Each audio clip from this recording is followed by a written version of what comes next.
Good evening, everyone, and welcome to our inaugural Special Education Advisory Committee meeting. For those who don't know, I'm Peter Simmons, Superintendent of Learning Support Services. And as this is our inaugural meeting, I get the pleasure of serving as chair for the beginning of the meeting until we complete some of our items of business, which will be electing a chair for SEAC for the next little while. But before I begin, a couple of things that I would like to do.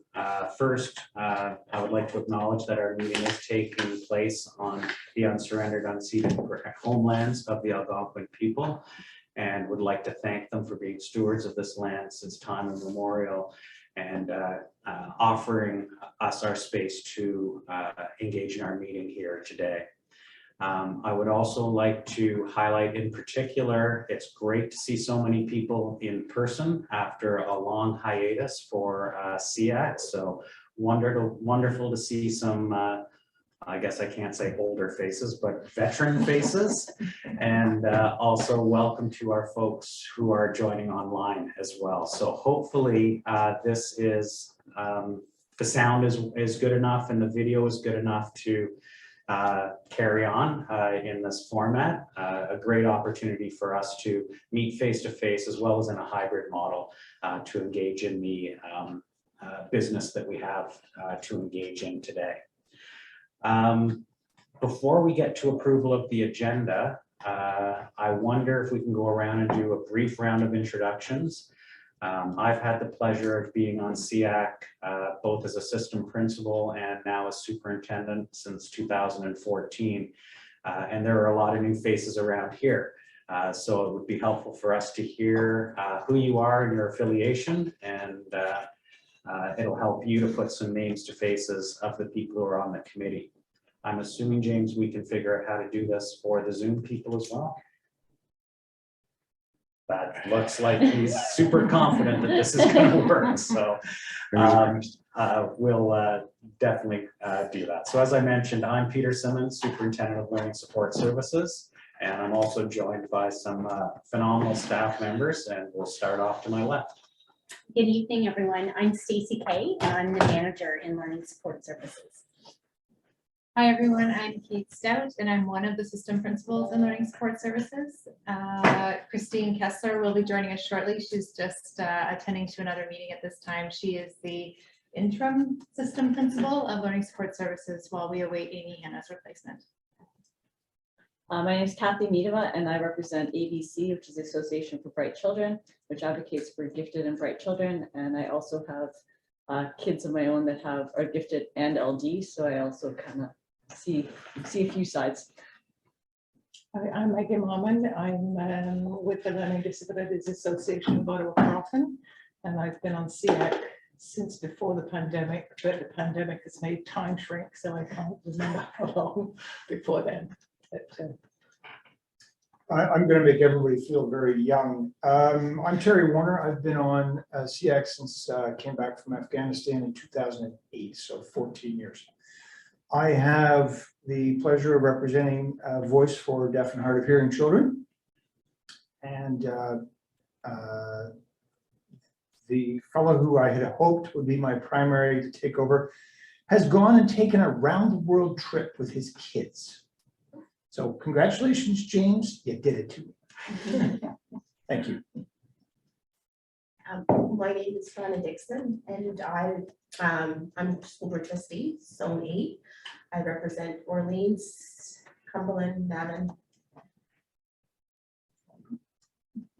I'm Lynn Scott, trustee, and delighted to be back at SEAC again after not being a member for a number of years. My history with SEAC goes back even further than Terry's, so happy to be here. I'm Neely Catherine Mirth. I'm a trustee in Zone 9, so that's Capital and Alta Vista. I'm also the parent of 3 kids, 2 of whom were ADHD and gifted and learning disabilities. So I know it all from that perspective as a parent. But I'm very happy to be here, to, especially because this is a strategic planning year. It's going to be really important the feedback that we get from each of the committees. So I'm on this committee and I'm also on the ACE committee, so for equity. I'm Allison Betty, I'm a community representative. I'm a general pediatrician out in Orleans. Also work at a couple of the other hospitals. So I see special kids every day. So I'm here to kind of advocate and help them. Andrew Winchester, I'm here with OSSTF, and I'm a teacher in autism spectrum disorder program at Ottawa-Carleton. And your head of. And your head of. English, the autism program, and the physical support program. So I'm Kathy Holden. I'm the OSSTF Teachers Bargaining Unit representative on SEAC. And I, by day, I am I'm a teacher at Ottawa-Carleton. I'm the head of special education at school. I'm James Baker. I'm the board committee coordinator, and I'm just taking the minutes. And running the tech. Good evening, Suzanne Nash. I'm trustee for Zone 4, representing Bay and Beach Pacific.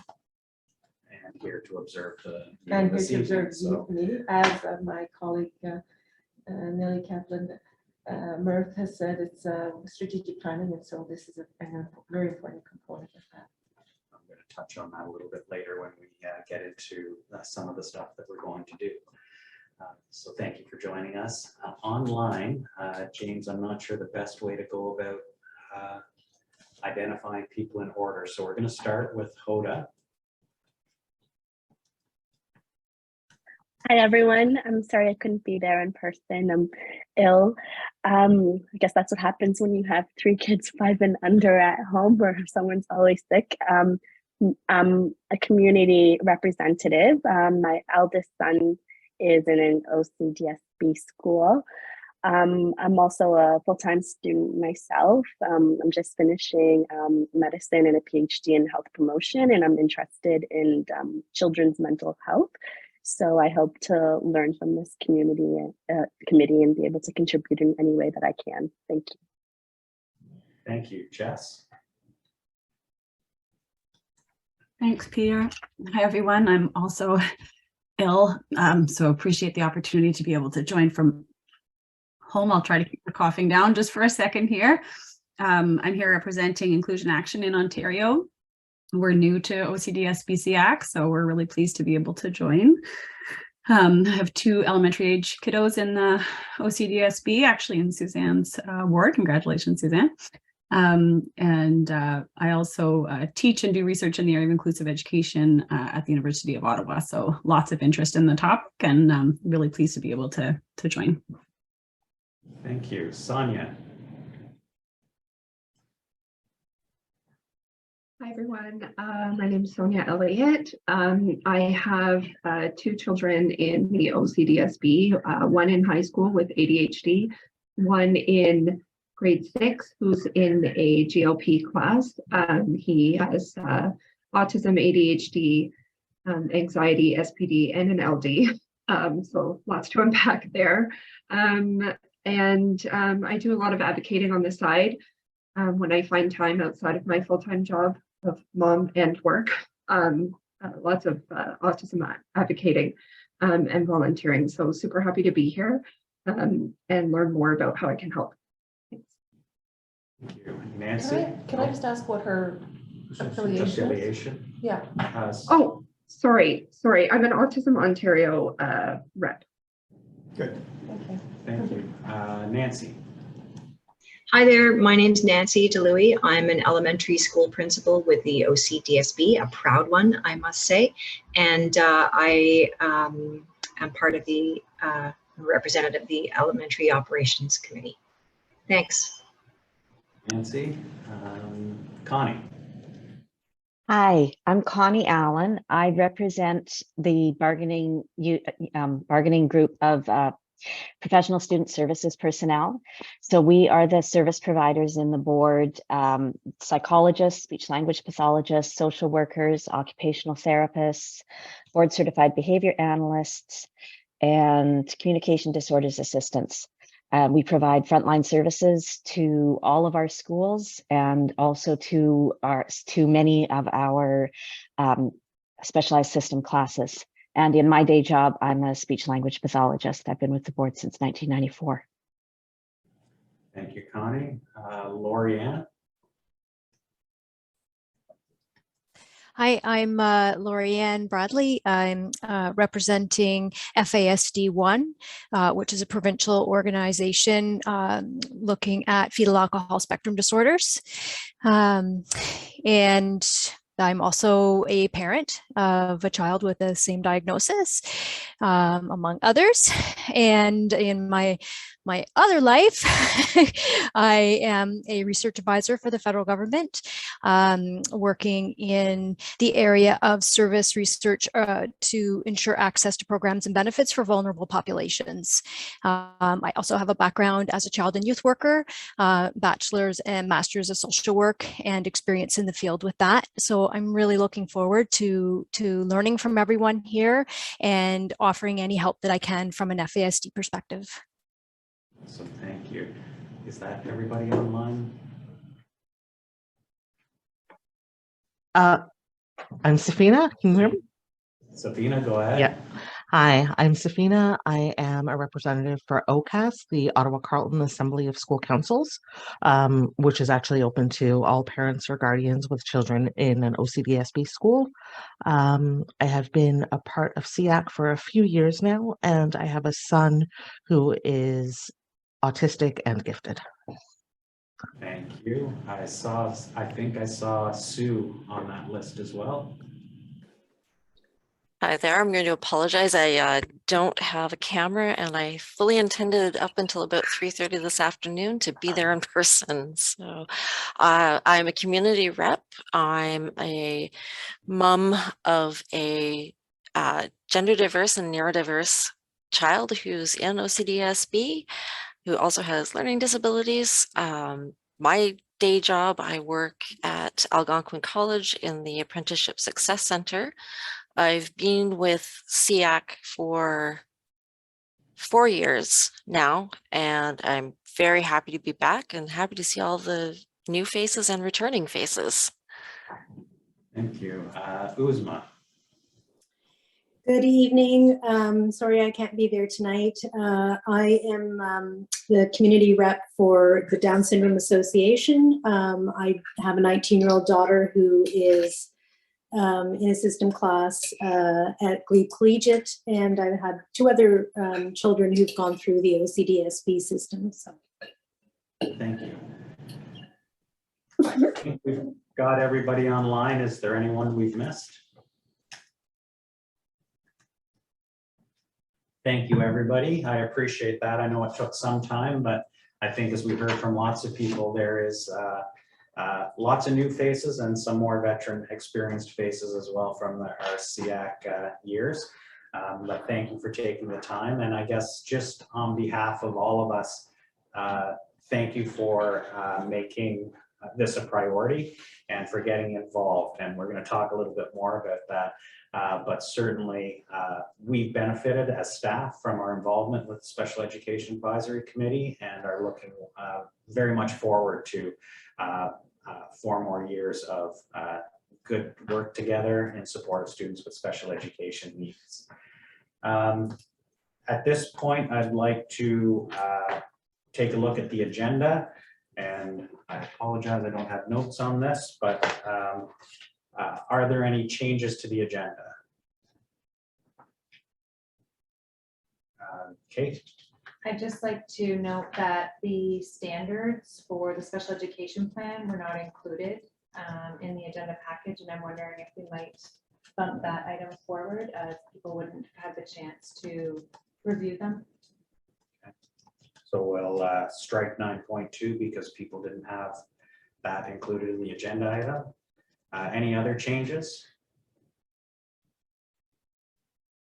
And I guess, James, you'll flag me if there's a hand online, right? Yes. Okay, thank you. So seeing no other comments or changes, motion to approve the agenda as amended. Terry, and all in favor? That passes. Thank you. So we're going to begin today going through an orientation piece. So some of this is going to be a repeat for many people, but one of the challenges I had in putting this together is recognizing that some people are brand new to the experience and others have more experience than me around this table. So trying to balance that, wanted to make it as useful as possible. James, are you able to pull up the presentation? And we're confident that's being viewed by the people at home? I believe so. So if somebody could just unmute and let us know. Yes, we can see it. Thank you. So we can't see you right now. So if there is a question that comes on from anyone on Zoom, please just unmute and interrupt us as we go. And I'll try to keep an eye out for hands if there are questions as we go through things today. So today, sorry, I forgot. I'm not running it on my screen.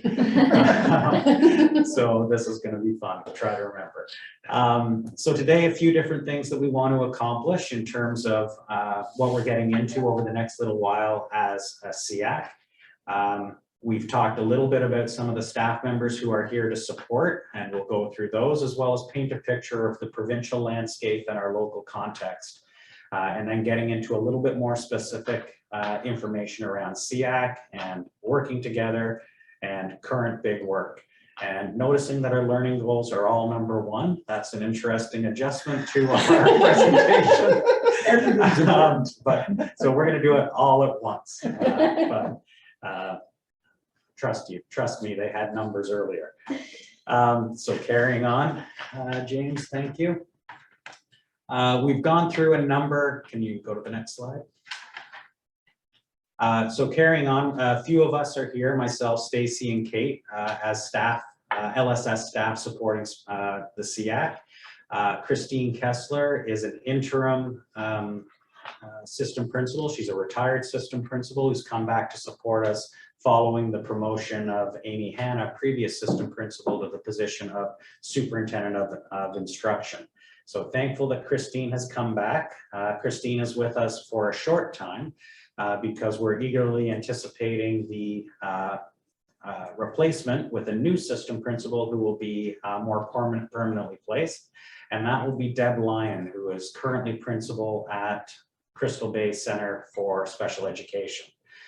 So coming with a fair amount of special education experience, as well as a unique niche experience at one of our fully congregated specialized schools to come and join us and help us out in the department as well. So she'll join us after the winter break. So looking forward to that.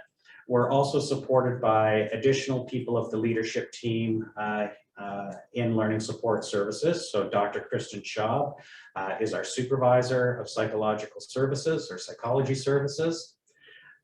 Melissa Chung is our interim or acting supervisor of social work while we work to fill that position. And Maya Kishida is our supervisor of speech language services and occupational therapy. So those folks will come periodically. I suspect we might end up having them join us in January just so we can put names to faces and those kinds of things. And in the past, we've invited different leaders in the department to come and share the work that we're doing. So that might be something that the committee wants to consider moving forward, given that we have so many new people. And we can build that in through agenda planning if that's the will of the committee, so that you can start to hear, okay, so what does psychology do in the district? What are the details that I need to know? Like I said, if you've been around SEAC for a while, that has already happened, but it is an opportunity for us to kind of establish a baseline of understanding of what the department is about, because we are a department of about 200 people. So pretty big department relative to other departments. And obviously we heard from many different association reps as we were doing our round of introductions with responsibility for so many different areas of exceptionality and also mental health and well-being. And I see, having mentioned that, I forgot to put our mental health lead on that list, who very much should be. So Emily Bala is our mental health lead, our district mental health lead, but also very fortunate to have her in our department. So I will change that in that slide before it ends up in the minutes later on, but my apologies to Emily, but Emily, our mental health lead. We're also very fortunate to be supported by a highly talented group of people in our board services department. James Baker, you heard from earlier today, as a board committee coordinator.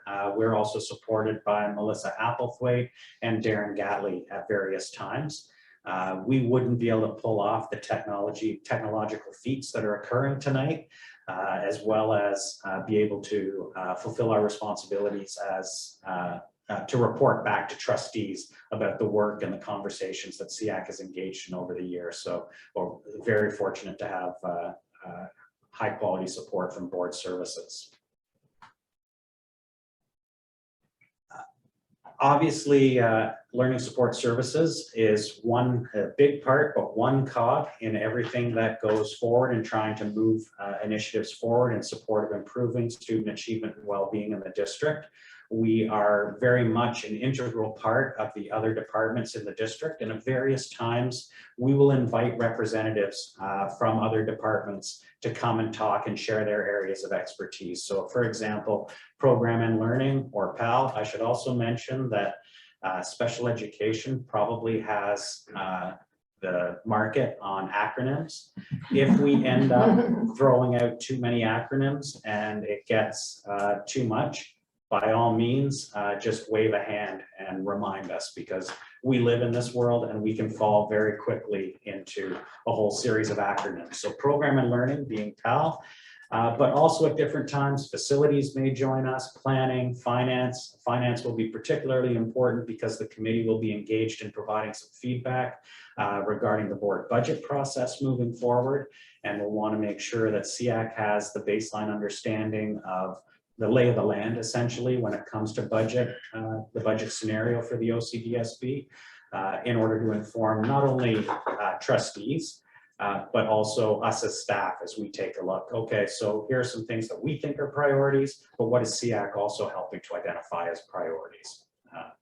So you kind of get at it from both sides.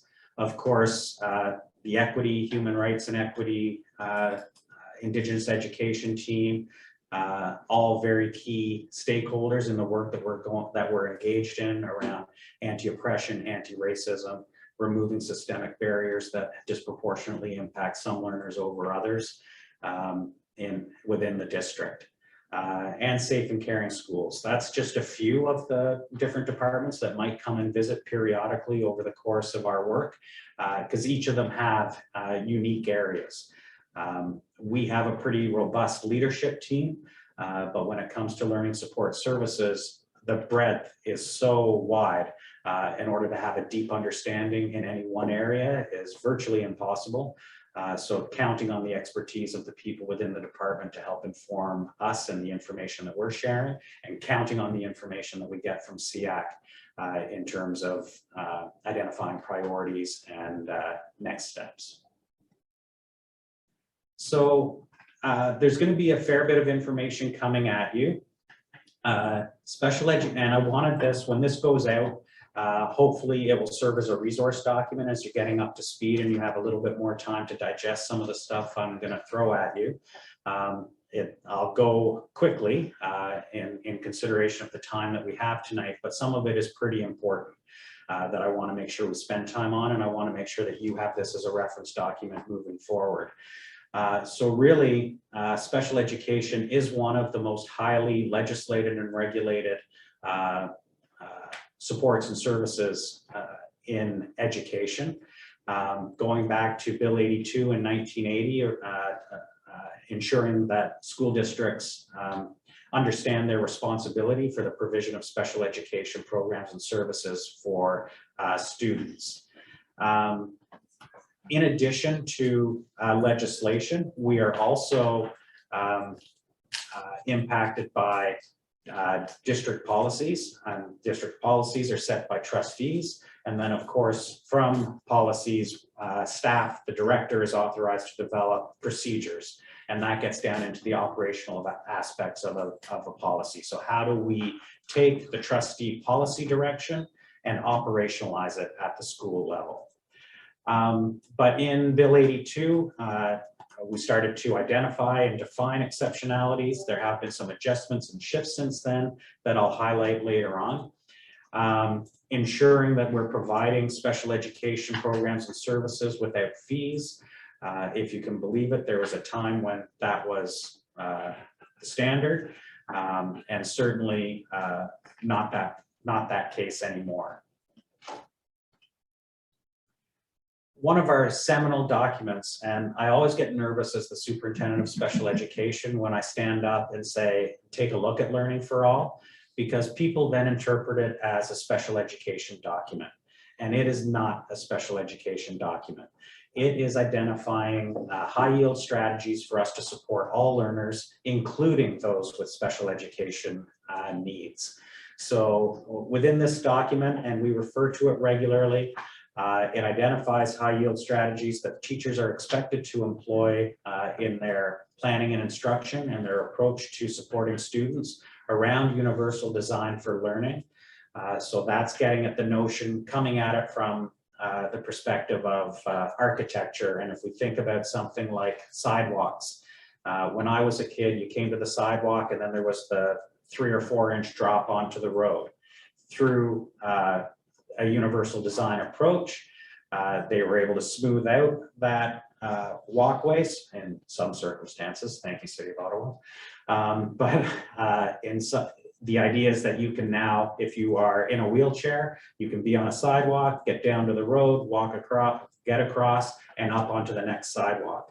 While it might have been designed to help somebody in a wheelchair who uses a wheelchair for mobility, it also helps somebody like my dad who's 86 and can't navigate that step anymore, or parents who are pushing, I always call them prams, but what are they called? Strollers. Thank you. Small children. See, this is really a benefit of being back in person. Yeah, strollers. So And you can get down off the and sidewalks. You can get off the sidewalks unless there is snow if you use a wheelchair, and then you Yes. are stranded. And I can absolutely agree with that. My stepdaughter also uses occasionally a wheelchair to get to navigate situations, and those beautiful little interlock bricks that we have can be downright treacherous. So I agree with you, Sue. So the goal of this document is to support the whole child and ensure equity for all learners. I mentioned universal design for learning. You're gonna hear from us, call it UDL, but in the same sense that that ramp or that gradual reduction to the road level on a sidewalk helps many more people. Universal design for learning applies that to an education setting in that what's necessary for some can be beneficial for all. Things like developing tasks with multiple entry points and multiple ways of demonstrating knowing. And obviously it's much more in-depth than that, but it's intentional and precise. Differentiated instruction so that we are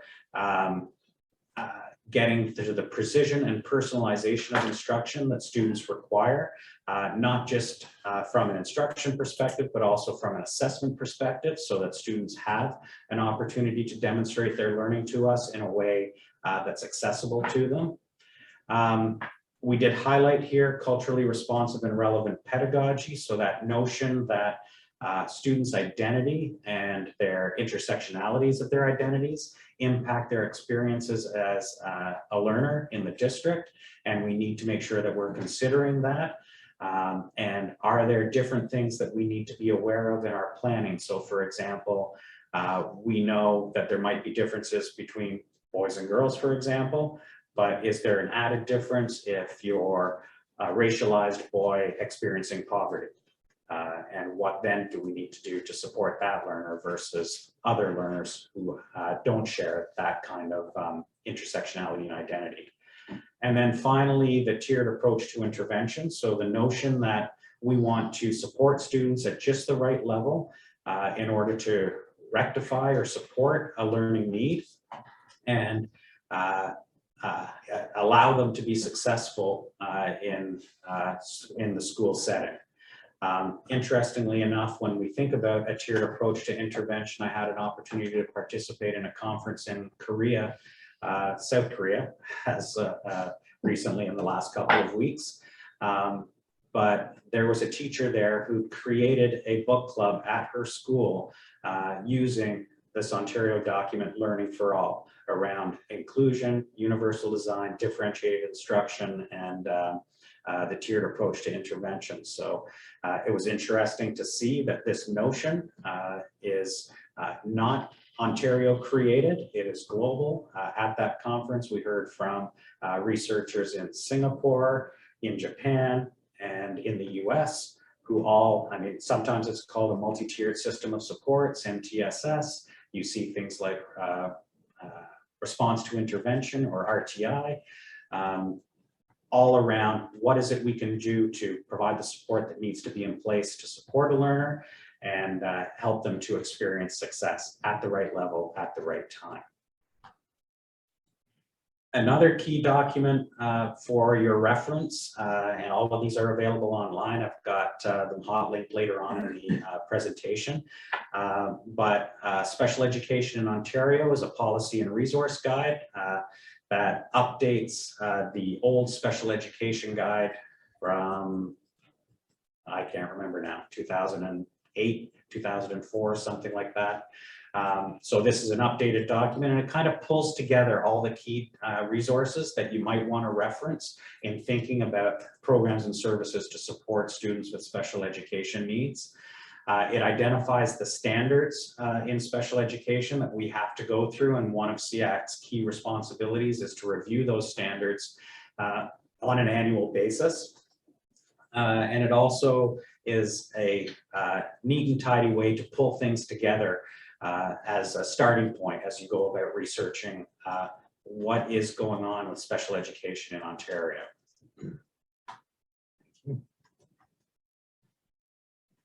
It does very clearly highlight the considerations that classroom educators need to have in place as they consider programming for students with special education needs, starting with the premise that all students can succeed. We know that, and the document acknowledges, each learner is unique and has different learning strengths, different learning needs, but all of those can be shifted over time to support a student in experiencing success. Again, identifying UDL, or Universal Design for Learning, and differentiated instruction as high yield strategies. It really centers the importance of classroom teachers. If we look at the work of John Hattie, who's done a meta-analysis of of strategies to support student learning, he's also been able to identify what are the high yield strategies out of all the ones that are identified there. And the single most critical factor for student success and student achievement is the classroom teacher. That's reflected in this document. But also reflected in this document is the importance of professional learning for teachers to support them in being able to meet the needs of learners. And the final comment on this document isn't going to be a surprise to anybody around this group, around this table, but an equity statement: fairness is not sameness. So what are we going to do to support students who are disproportionately impacted, negatively impacted when we think of student achievement and well-being? And it doesn't have to be the same as we do for everybody else, and in fact shouldn't be the same as everybody else. Our Board of Trustees then has the opportunity, and we are engaged in this right now, to set the strategic plan, which sets the direction for the district over a 4-year period. We are engaged in this as we speak.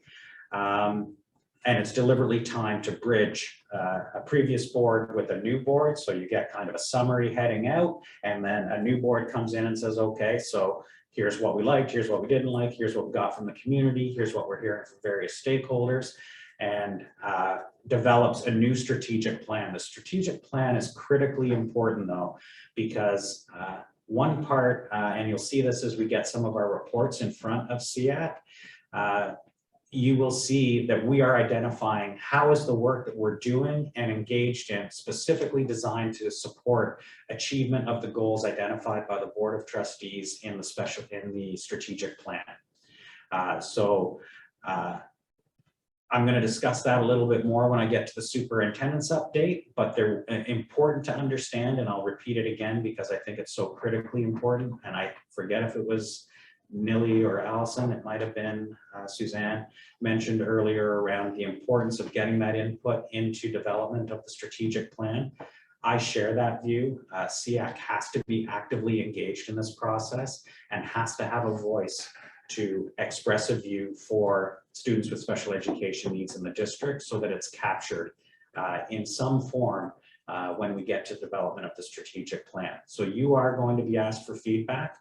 I encourage you to review the current strategic plan and see the kinds of things that were proposed 4 years ago, recognizing we had a little thing called the pandemic in the middle. But we still managed to make some great progress as we went through the last few years. We had to shift and be nimble. But there is a recent document called Capturing Outcomes. How do we know we're making a difference? And I will try to remember to link that in the minutes. If we can, James, so that you can review that. So 2 things, the current strategic plan, the Capturing Outcomes document, and then starting to think and talking with the associations and your communities and understanding what their perspectives might be leading into a new strategic plan development, because it's underway right now. And you'll understand a little bit more about that as we go a little bit further into the evening tonight. Board of Trustees has also established a special education policy. Very critical because, as I mentioned, trustees set the strategic direction and the policy direction. We want to make sure that the procedural decisions and the practices that we engage in at the student level, at the school level, are reflective of the requirements set before us by the Board of Trustees. Things like considering the whole child, looking at the student's strengths and needs, that critically important factor of collaborating with parents and caregivers. And also very clearly within that policy, recognizing that we have an obligation to support classroom educators through central resources and professional learning. So making sure that we are fully bringing life to that policy through the procedures and the practices that we engage in on the school level.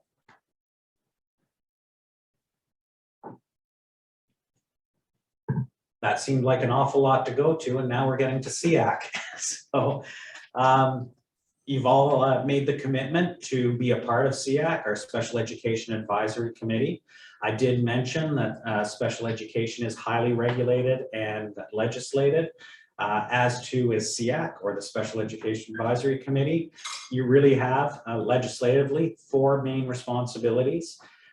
Making recommendations to the board, either directly through to trustees or advising staff. As I mentioned, we'd like to make sure we engage in a mutual exchange of information to make all of our work better. But making recommendations to the board on matters related to special education programs and services in the district. A review of the annual special education plan. So that is a document that all districts in Ontario are required to update annually. And it documents the model for the provision of special education programs and services in the district. Some of them we do have flexibility over because we've created them. Others we don't have any flexibility over. And I'll point to my friend Terry, because the Ministry of Education has determined that deaf, hard of hearing is a communication disorder. And Terry reminds us every year that it's not a communication disorder, it is actually a physical disability. So Unfortunately, we can't change that because the Ministry of Education has told us, no, that's a communication disorder. But Terry, please continue to remind us regularly, and we'll continue to feed that feedback through to the ministry in the hopes of an update. But that special education plan and those standards are a key part of the work that we'll do. And we've developed a plan that will help us get through that this year.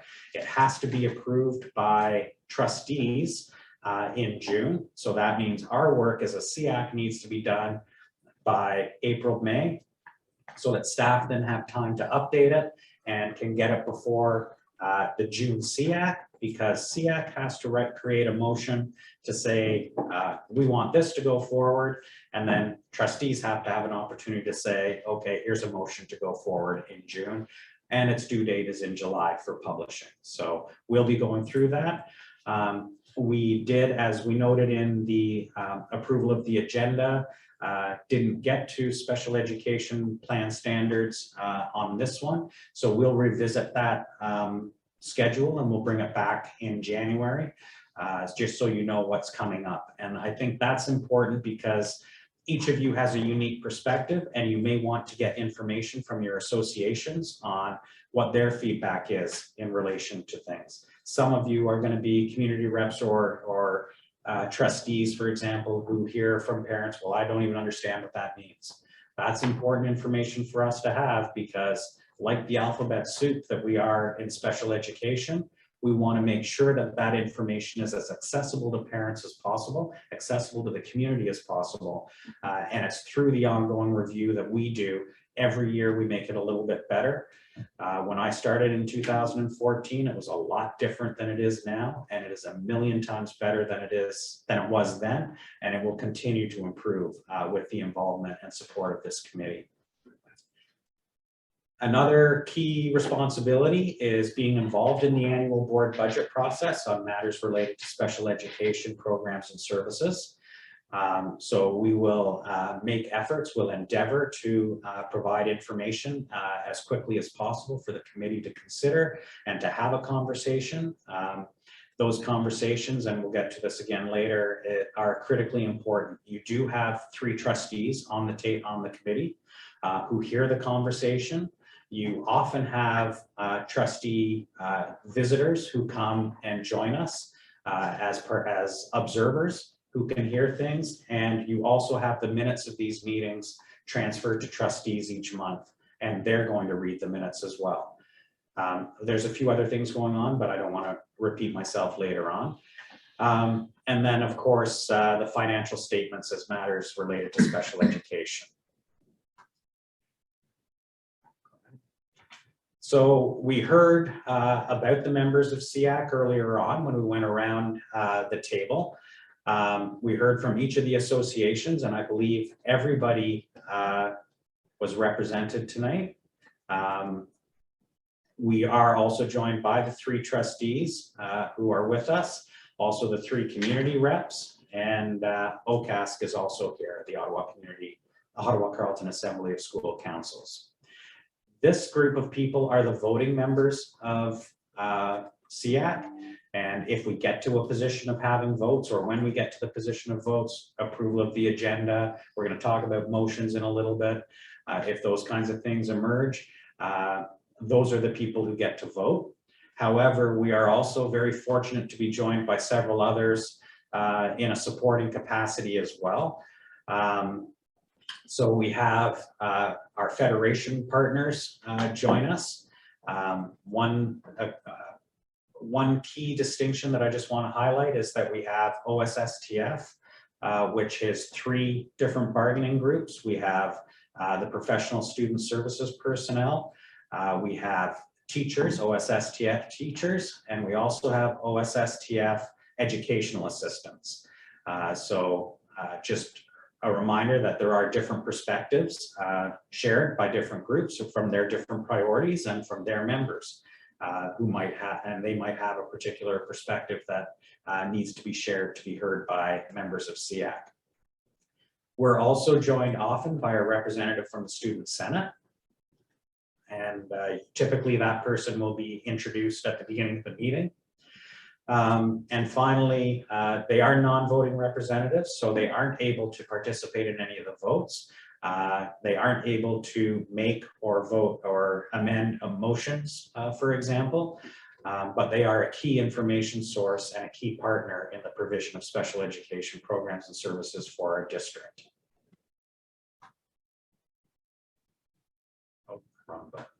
Okay.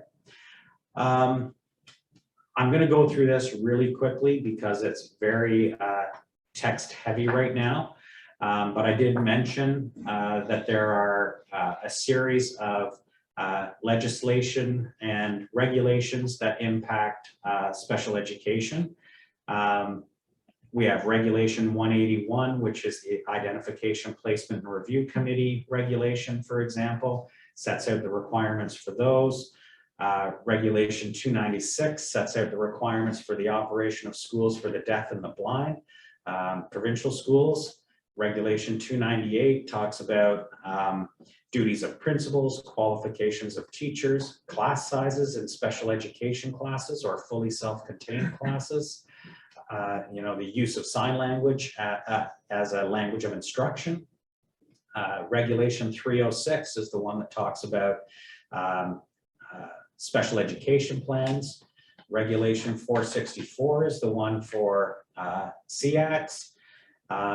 So you get the sense with me just going through a few, and that is not a comprehensive list, going through a few of them, that there is a lot of legislation and a lot of regulation related to this. That's further compounded by something we call PPMs, or policy program memoranda, which are key policy documents that the ministry produces periodically, and a few of them are identified there.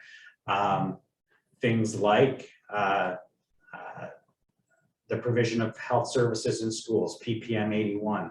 It tells us, for example, what a regulated health professional needs to be able to do, is able to do, and what, for example, an educational assistant is able to do. We learned last year that they're engaged in a review of PPM 81, which is good because I think it hasn't been reviewed since I was in high school. Not that funny, that wasn't a joke. But yeah, it has been that long, but it is engaged in a review. We'll see what comes back when that is updated, 1984, and we will share it absolutely with this committee.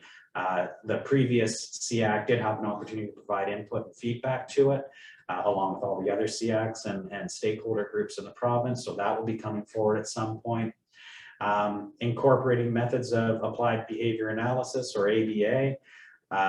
Also a key work. We know we have many students with autism in our district, but we also know that the principles of ABA often support many other students in classrooms, and the obligations to ensure that we're incorporating the methods of ABA. Important distinction, incorporating the methods of ABA is distinct from providing ABA therapy. Education is, we are responsible for the education. We're not a therapy provider.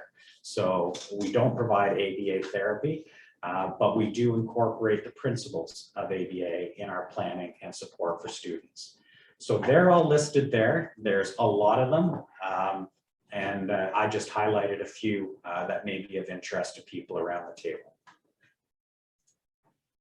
Of course, I've spoken about learning for all. I've spoken about the importance of culturally relevant responsive pedagogy, being a brain-based learning strategy that recognizes the identities and lived experiences that students bring to schools, and the importance of our requirement to consider them in the learning conditions and learning activities and tasks that we engage students in, ensuring that we affirm, value, and include various ways of knowing.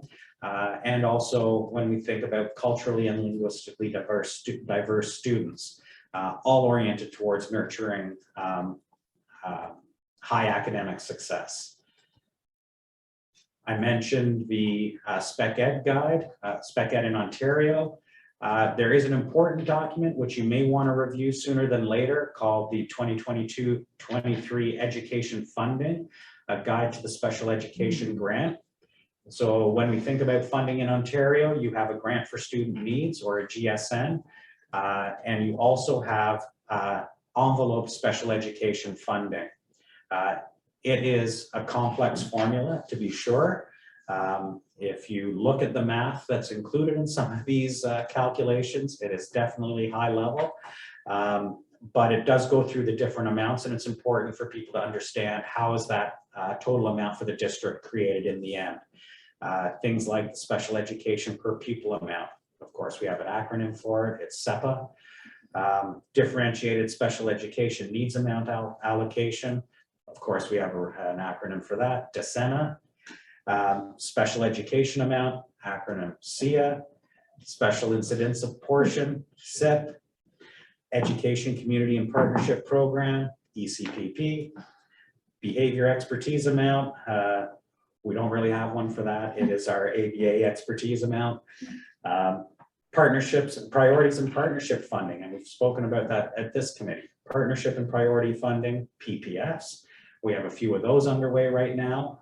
Those are special purpose grants that are issued by the government through transfer payment agreements, or TPAs, to support specific targeted things. So one of the big things we have right now is tutoring, a fairly large PPF to support the provision of tutoring programs and services for students in the district. And there has been reports on that to Cal and board as well. So it is a worthwhile document for you to take a look through. Especially in light of the fact that we are probably late to be talking about the budget process right now. So we are going to get on this super quick as we get to electing a chair and talking about what our priorities are moving forward through agenda planning. We are probably looking at, if I can coordinate it, getting somebody from finance to talk about the current lay of the land as it relates to matters of special education for January. Because the budget process happens super quick from then, even though it feels like we have months. We have monthly meetings at SEAC. A lot can happen between January 11th, if that's the meeting, and February 11th, when the next one is for SEAC. So I would encourage you also to take a look at that. There is a body called the Parents Association Advisory Committee, or PAC. And they have a great acronym called PAC on SEAC. And they have a range of modules and information for you. Talks about roles and responsibilities, programs and services. They have learning modules. They have a resource document, which you can take a look at. Talks about the role as an advisory body of a SEAC, and additional information around effective functioning in meetings and those kinds of things, because we want to be a functioning committee that provides meaningful information to staff and to trustees. So I'd encourage you to take a look through that. So throwing a lot of things at you, what can we do to make sure that we remain an effective committee in our work moving forward?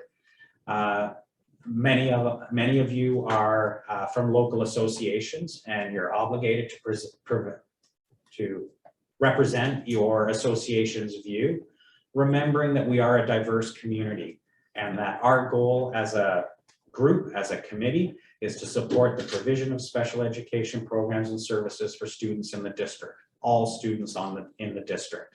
And we need to be mutually supportive of one another, but also want to be pushing representing the voice of the associations in various discussions.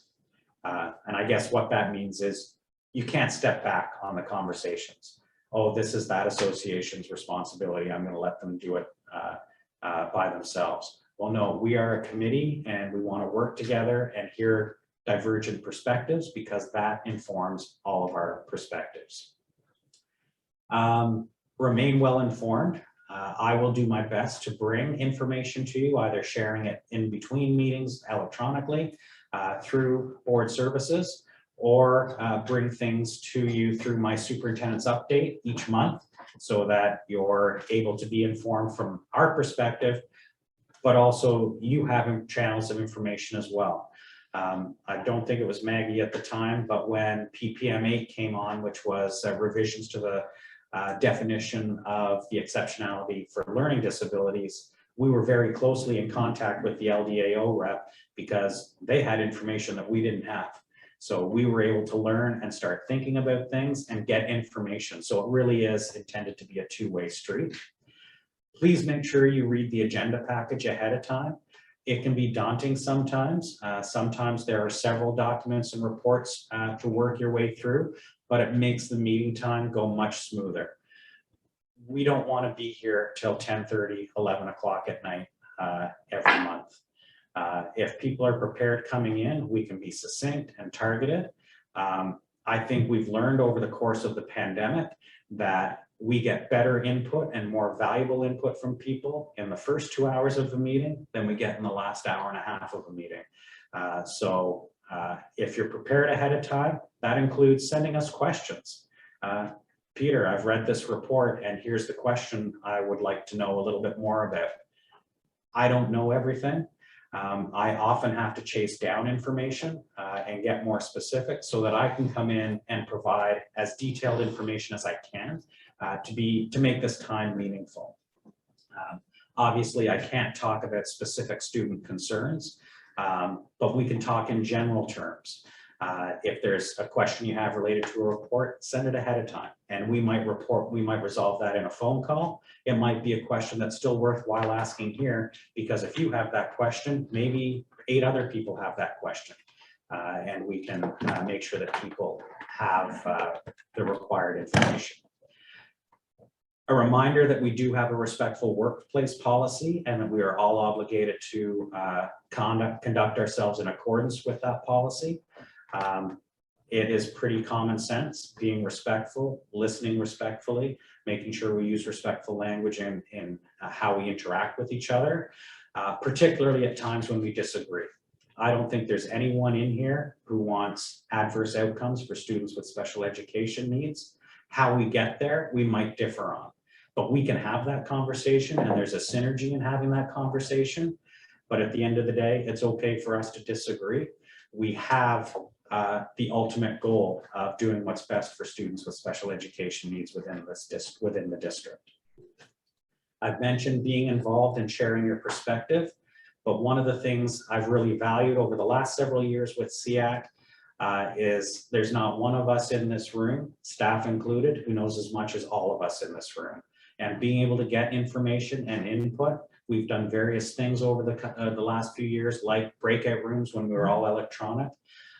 Not everyone is super comfortable in speaking up in front of a large room. I would encourage you to find your voice and your space in this room to bring that forward. But I also hope that we're able to create opportunities to get that valuable feedback from the members of the Special Education Advisory Committee.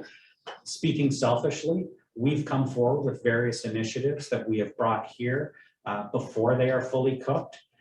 Because there's nothing more frustrating than us coming to consult when we've already got a fully baked idea. We have done better work by coming ahead of time and saying, okay, here's what we're thinking. Let us have it. Where are you at on this one? What do you think from your association's perspective? But you can only do that if you're prepared.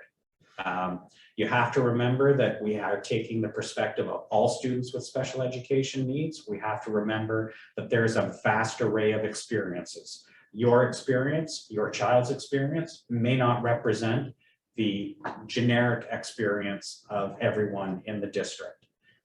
Likely, I don't get a lot of phone calls from people saying, hey, you're knocking this out of the park. People who are inclined to come forward are ones who have a concern that needs to be considered and addressed, and we need to be thoughtful and measured on it. But we have to remember that there are a diverse range of experiences when it comes to programs and services for students with special education needs. At any time, if you have questions or comments, or you want to have a conversation, you can reach out to me. In a few minutes, we'll have a chair. You can reach out to the chair, and you can also reach out to the committee coordinators, and they will help. We'll all help navigate to try to provide the information that we're able to provide to support the work of the committee. We don't get into a whole lot of motions, or at least typically haven't got into a whole lot of motions as a SEAC. We tend to try to do a lot of things as by consensus. We try to engage as many other people in the conversation as we can to make sure we're providing rich, meaningful information, but motions are certainly an option for SEAC. I did mention we have to specifically provide a motion when it comes to the special education plan. But a motion is essentially a written proposal and typically directed for trustees. In the past, we've had ones, I mentioned PPM 81, the provision of health services in schools. There was a motion from SEAC to the chair, directing the chair to write a letter in support, so we did that. If you are thinking about a motion, it's important to get advice ahead of time, because nothing will grind a meeting to a halt longer than a poorly written motion that people want to then tear apart, because the conversation is governed by our rules of order. And if you have a poorly written motion, you're going to get somebody amending it. So there's going to be a couple of discussions on the motion. Then somebody is going to say, I'd like to amend it. All right, that discussion's on hold. And now we're discussing the amendment, not the original motion. We're talking about the amendment. Okay, so that goes on a little while. And somebody says, well, I'm going to sub-amend that amendment. And now we're talking about that motion. And we will be here till the cows come home. I don't know what time the cows come home, but I'm assuming it's late. So it's important to get the advice ahead of time so that we can have a well-written motion. Because at the end of all those amendments and sub-amendments, we come back to the original motion, and then we have to finish our discussion about that. So do make sure you get the work ahead of time.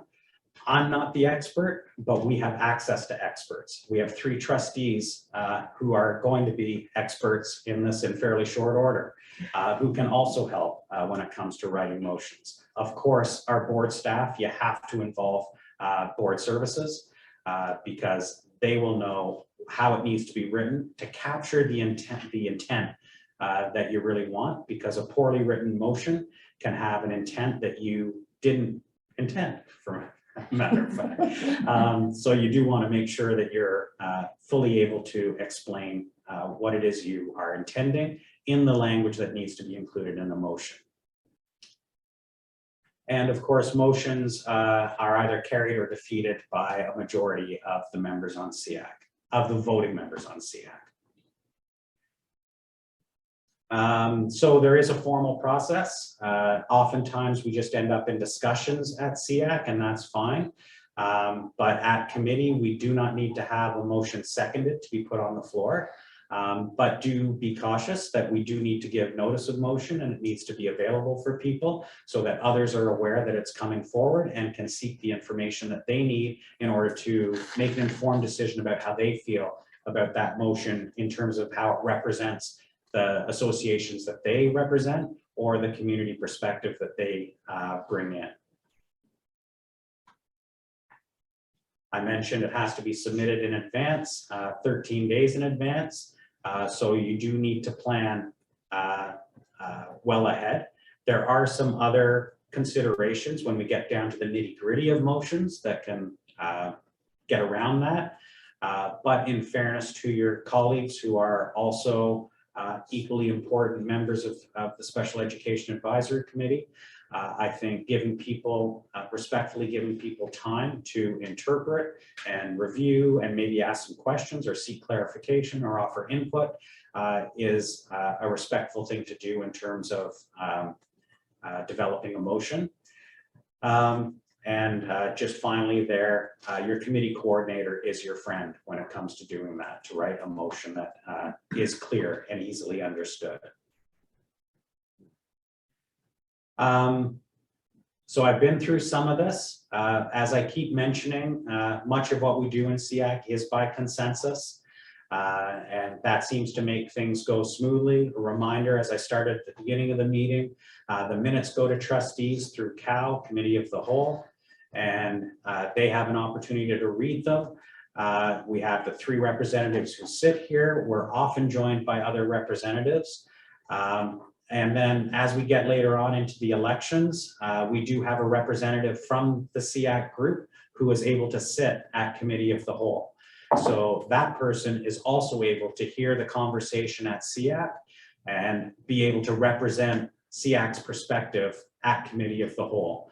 And committee of the whole is the group of trustees with several other supporting non-voting representatives. But that gets the ear of all the trustees. So lots of avenues to get information on, and speaks to the importance of the work that we do here as a SEAC. So having said all of that, there is some current big work underway in learning support services. And there's lots of little things. We are involved in a whole bunch of situations around the district, trying to support students as best we can, students with special education needs as best we can. Excuse me. But we are currently exploring different universal screeners. We are trying to find ways to identify learning needs early and make sure that we are in a position to be able to accommodate or support those students as quickly as possible. We did share with SEAC a month or two ago, I guess it was October, some of the work we're doing in supporting students with learning disabilities, which also involves staff professional learning and some of the work that we're doing there. We are engaged in a review of programming at Clifford Valley Public School and Crystal Bay Center for Special Education. That's the work that Assistant Principal Kessler was working on prior to me asking her to come back. But it's work that she's engaged in right now. She's engaged in a focus group with parents from those groups in order to understand their perspectives around programming for students at Clifford Valley and Crystal Bay. Another key piece of work is our mental health strategy. It's a 3-year strategy that Emily Valla is working on as we speak to help identify the strategy, the approach to supporting student mental health and well-being, intervention, prevention, and education as it relates to mental health in support, with support from School Mental Health Ontario. So that is a big piece of work. Our de-streaming work is a huge body of work at grade 9 and 10 right now, trying to address some of the ways that our system has historically disproportionately impacted many learners by streaming students into different pathways and changing trajectories. And of course, early identification and support for students struggling to read. There's other work that goes on. But these are some of the big pieces of work that we try to touch base on regularly and want to make sure that we're flagging for SEAC so that you're aware that there is a variety of other work going on in addition to lots of other things that are underway in the district.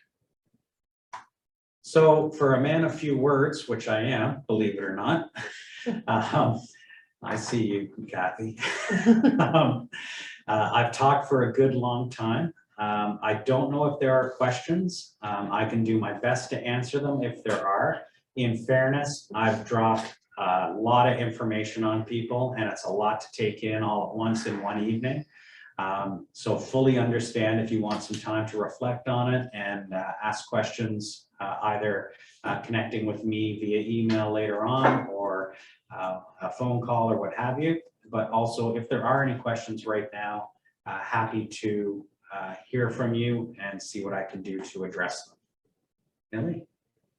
Thank you. So I have a question as a trustee who's new to this, and I'm being approached by constituents and by educational staff as well as parents with questions. How do we bring, if there are systemic issues, like for example, alternative schools being overpopulated by children with special needs who don't have the supports, and teachers who are refusing to work because they don't have adequate needs, for example, how do we bring that kind of issue? Is that something that we get added to an agenda to discuss as we go along? Right, so typically what we would try to do, we need advance notice because we would typically try to provide a baseline of information as it relates to something. time is always a factor. So for example, for us to get a report to SEAC, we have to have it approved by the director 8 or 9 days in advance.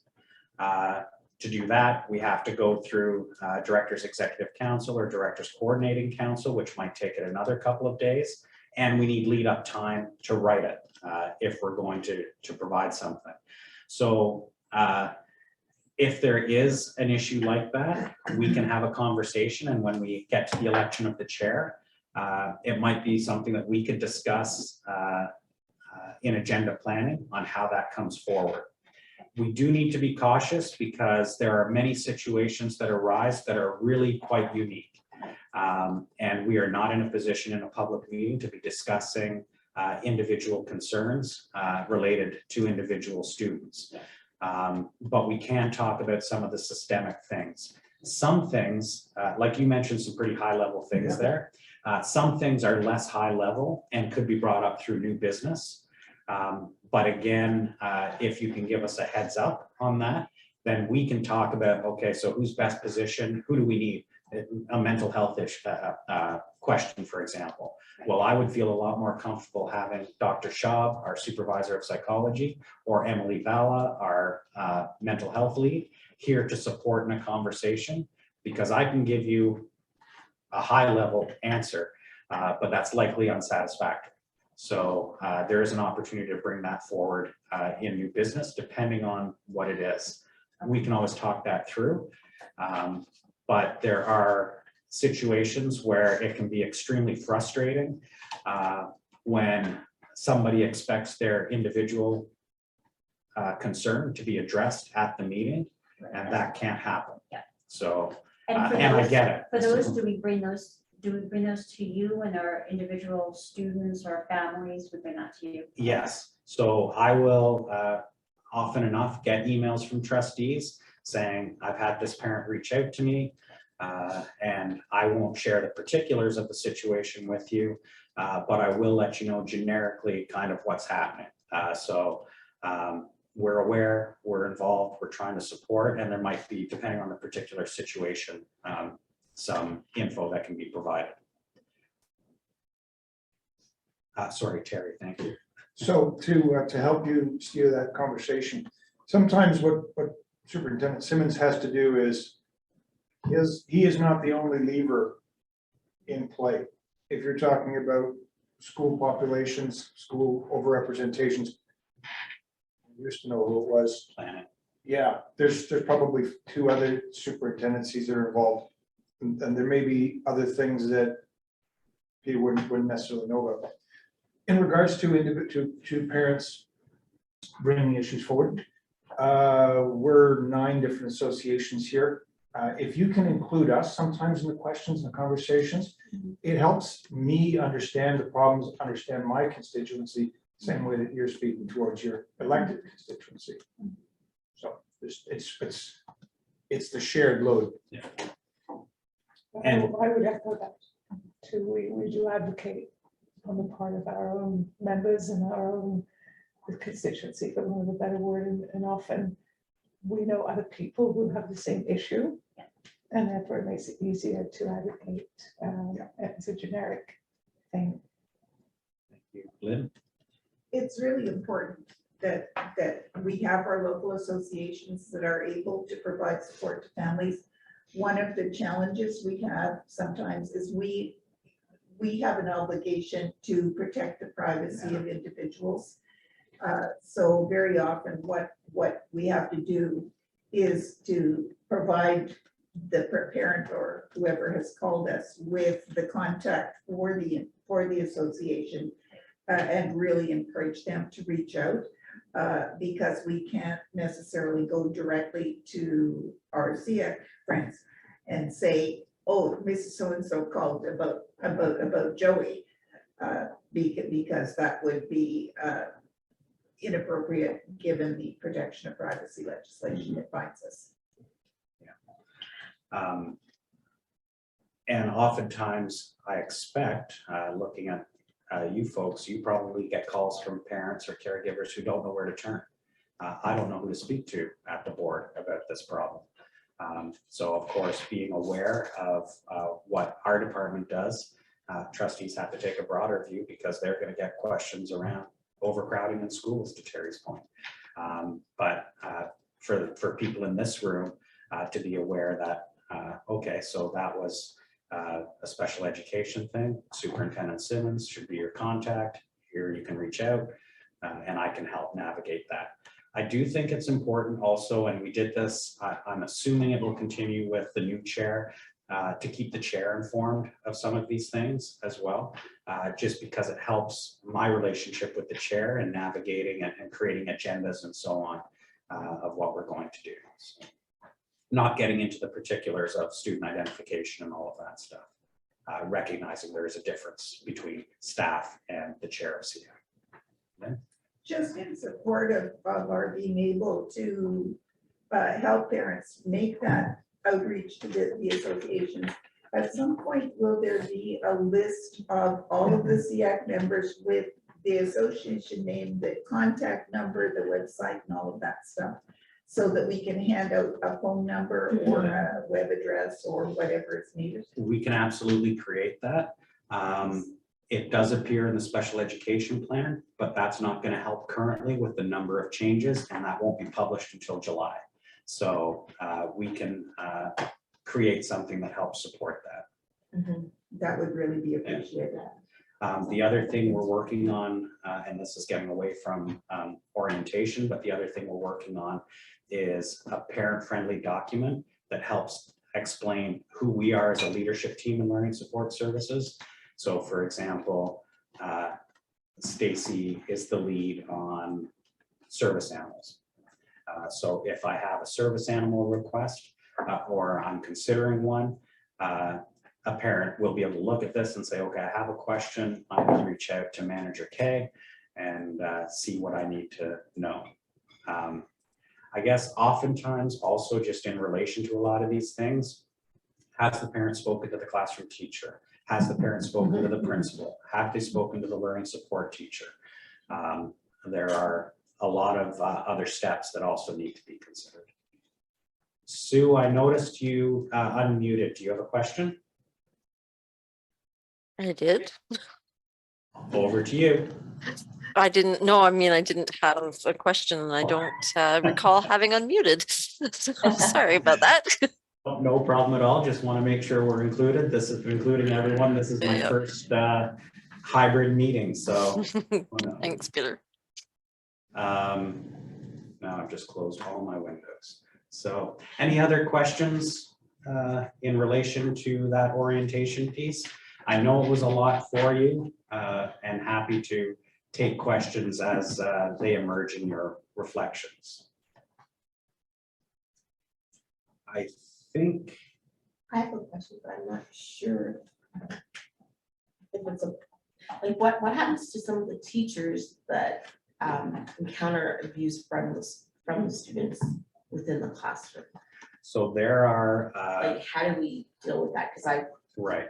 So I would suggest that needs to be brought on through staff. It might be the school superintendent you want to reach out to, the superintendent of instruction, but there are processes to be followed with occupational health and safety as it relates to that. And there are some other processes in place to try to support those kinds of situations that are emerging. okay. I hear from both sides, so I just, going out, because I was a door knocker, so I've heard it from, Yes. so I want to get the perspective.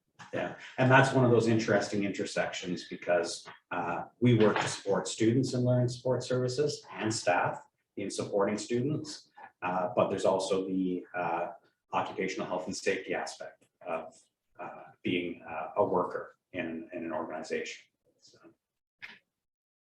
There's a new procedure that was just ratified in June. I can send it to everyone.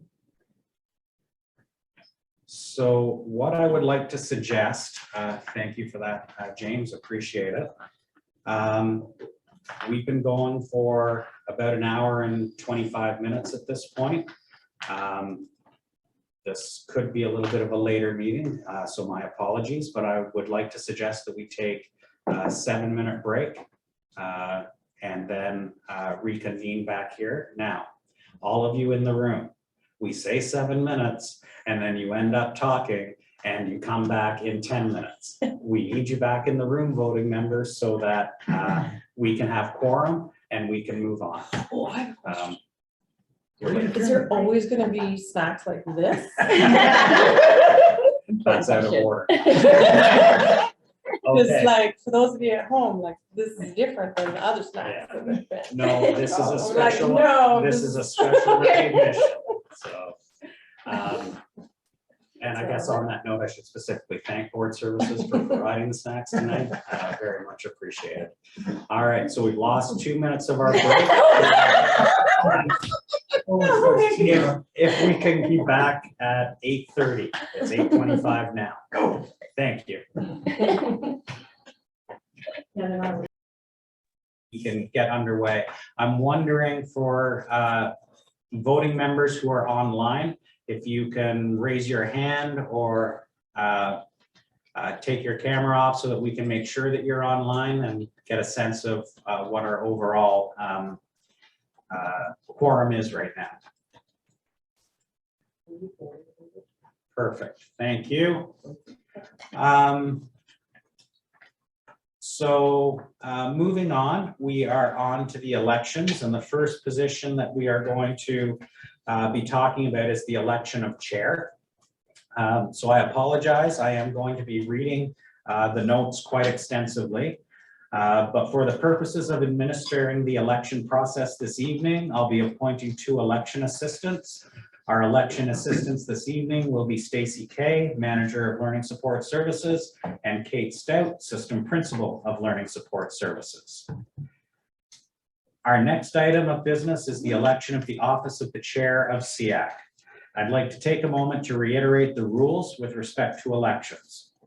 An individual may self-nominate or be nominated by another member. Each nomination requires both a mover and a seconder. Upon nomination, I will confirm the interest of the nominees for the position. Once all nominations have been made, I'll ask for a motion to close nominations.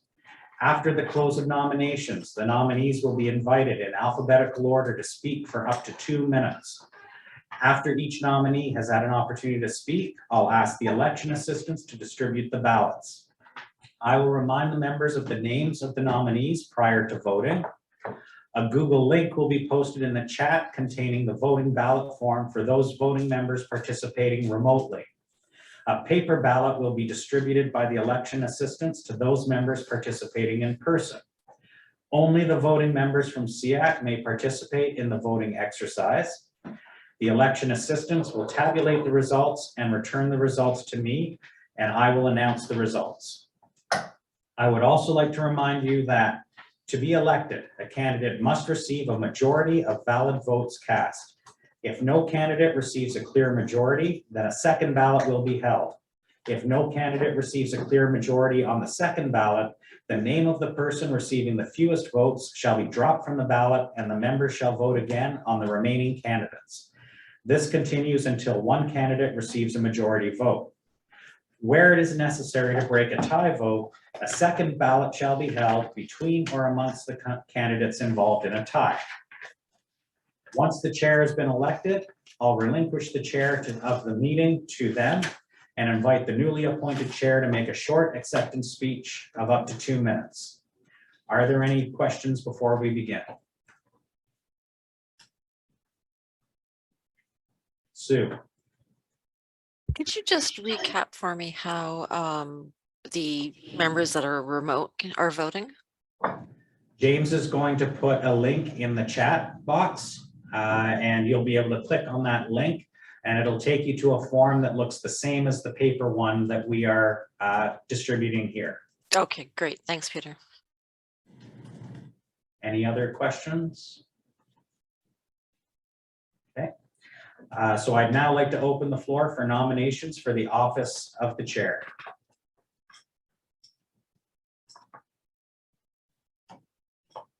Self-nominated. Kathy, I guess I don't have to, is there a seconder, first of all? Nilly. I don't have to ask you if you accept the nomination.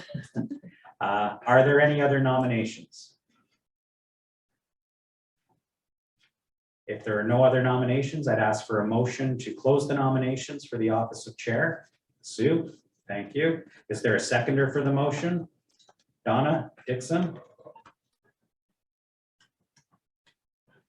The nominations for the office of chair are closed, and congratulations, Kathy Miedema, on your appointment. I have to make a speech now? You don't have to.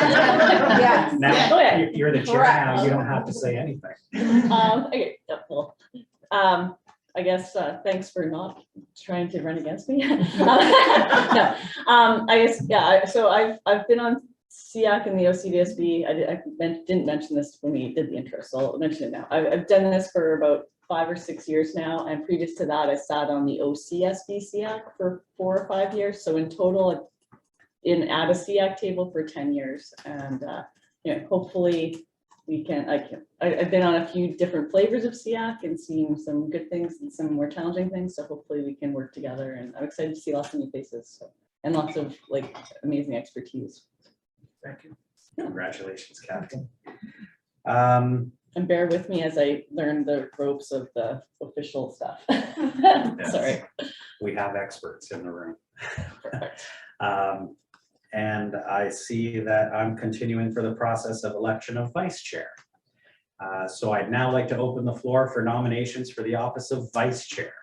So the vice chair works alongside Kathy, will take over chair responsibilities in Kathy's absence if she's not able to attend a meeting, participates in agenda planning, and helps the committee to be effective and meet its responsibilities and meet its own goals over the course of the term. So are there nominations for the office of vice chair? I'm sorry, I didn't see which hand went up first. So Donna? I nominate Lynn Scott. Is there a seconder for that nomination? I know you. Terry Warner? Trustee Scott, do you accept the nomination? This is very difficult. It would be a great honor to serve as vice chair. However, I think it would be better for SEAC overall if a different member took that role. So I will, with appreciation, decline the nomination. Thank you very much for your consideration. Nilly, Trustee Kaplan-Murphy, did you have? No, I was hoping that there would be a community representative or organization representative who would step up as vice chair. So the options exist to nominate somebody.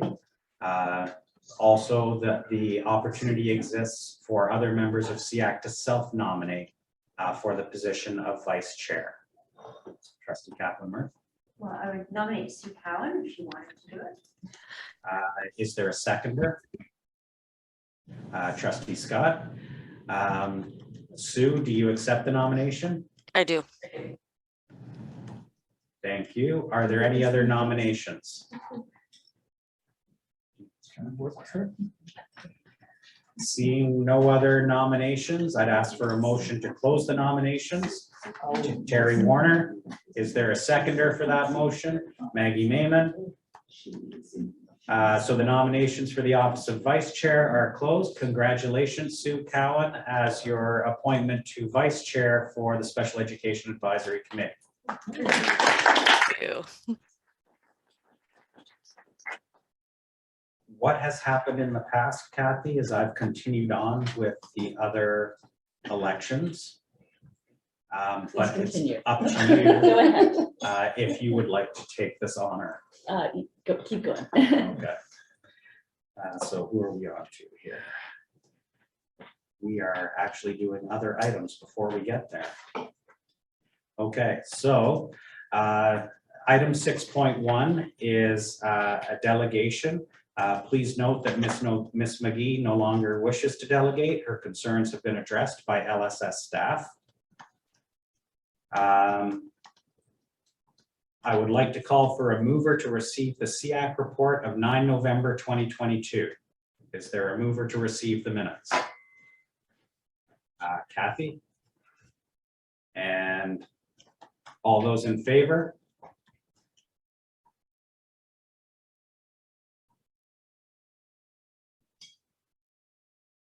Yeah, that's a majority. So that carries. Thank you. Sorry for the delay. You'll note in item 7.2 is our forward agenda. Just a note on that, and it kind of ties in with the question we had following orientation. Please do take a look at it. It is a work in progress, something we started a little while ago, but it's designed to help SEAC and staff be prepared for upcoming pieces of discussion. So for example, you might see on there that budget is coming up in January. That gives you the opportunity right now to be able to gather information, to be able to synthesize. It won't be our only opportunity to discuss budget, but it will give us an opportunity to start to synthesize what your wishes are as an association rep or a community rep as it relates to budget matters for special education, and also to hear from others, because as I mentioned, we're also a committee that's responsible for the provision of special education programs and services for all students in the district. So typically what happens there is that if you have items that you want to be considered, we will take them back to agenda planning and try to figure out where they reasonably fit, given the various people that have to be mobilized to get the report ready and out to for distribution. Meg. Yes, I have my usual query about the de-streaming. Yes. Can I give a little bit of background? Absolutely, yes. The province had mandated the de-streaming for grade 9 last school year for math, and then for grades 9 and 10 this year for math, and I believe grade 9 science, all of it. It's all of it. Compulsory. Okay. And the rationale behind that is very valid, which is to make sure that we don't get minorities or people who are disadvantaged overly represented in the lower streams.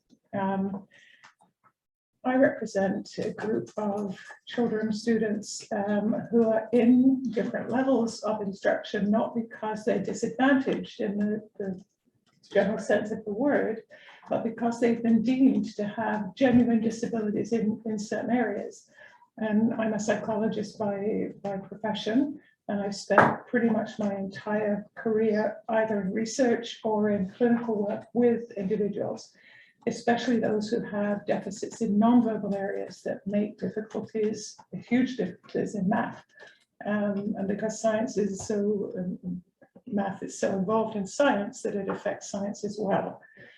So the de-streaming, we put forward a series of questions to be answered. First of all, were children assessed before they went into grade 9, so we know what level they were at. The superintendent of program and learning actually made a statement that by the end of grade 9, there will be no gaps. So I'm interested in pre scores, and obviously our organization is very interested to see what the result has been of the de-streaming, certainly for our constituency, but also for all children, and I think also the gifted children who are now in the same de-streamed classes. And we've asked for some data, and I'm not sure it's that difficult to find out how many students passed grade 9 math. That for one thing would be an interesting and simple statistic. But also taking a little bit of a qualitative look to see, what the issues are, because we're hearing anecdotally that a lot of children are really, really struggling. A lot of students are really struggling. So, we're interested in some data, some report, something, and it hasn't been forthcoming, and it's still on the to be determined agenda. And I'm just concerned because we're now another whole semester into grade 10 for the students who were de-streamed last year. And if we need to do something about this, we need to do something about this. And I'm interested in the fact that differentiated instruction is promised, and yet de-streaming essentially takes away differentiated instruction, except there's a classroom teacher who needs to do all of that, you know, with a class full of, I don't know how many students in grade 9.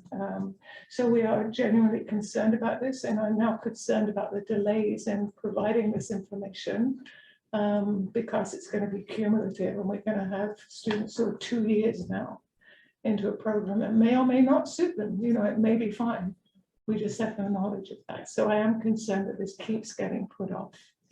And by way of response, there is a report coming. The data has not been as easy to acquire as you've indicated. We can't produce a report that simply talks about pass rates. We have to talk about the whole experience. So it's going to be more complex than that simple number. And in addition, with the shift from Trillium to Aspen, there have been delays with getting additional data forward. All of that, not to discount any of the concerns that you've raised in your discussion. So it does appear on the forward agenda. We are looking, as I work with Superintendent Tuage, at finding a time when that will come forward. It will also go forward to trustees. I acknowledge that obviously it's more complex than one simple number, but it would be helpful just to have that one simple number, you know, because to me that's kind of okay. We've got 85% of students who are passing as opposed to 51%. You know, to me that's meaningful. Then we look and see why. I understand that. So I'm not saying that that would be the only thing. But something would be nice, you know, so that we can at least get a little bit of a sense of what we're advocating for, because it is difficult when it's a provincially mandated program. It's not under local control. And is this a common thing? You know, we would then consult with our other chapters across the province and see what's happening with them as well. So it's a little kind of, and let's get a move on this one. And please know, I'm not minimizing the concern. Just respectfully. Donna? So we started this conversation. My concern, and I've heard it a lot, I'd like to know, like, why can't we look at it from grade 3 instead of waiting till grade 9? Because I think when we wait till grade 9, it's really late for a lot of the kids that want to go beyond. So I'd like to see numbers from starting from grade 3, because that's when we can really help them.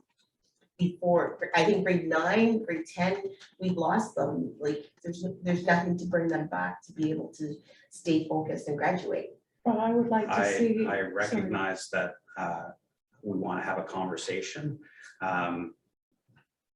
There are student achievement reports that get created through our Research Evaluation and Analytics Division, READ, that include, for example, EQAO results at grade 3 in reading, writing, and math.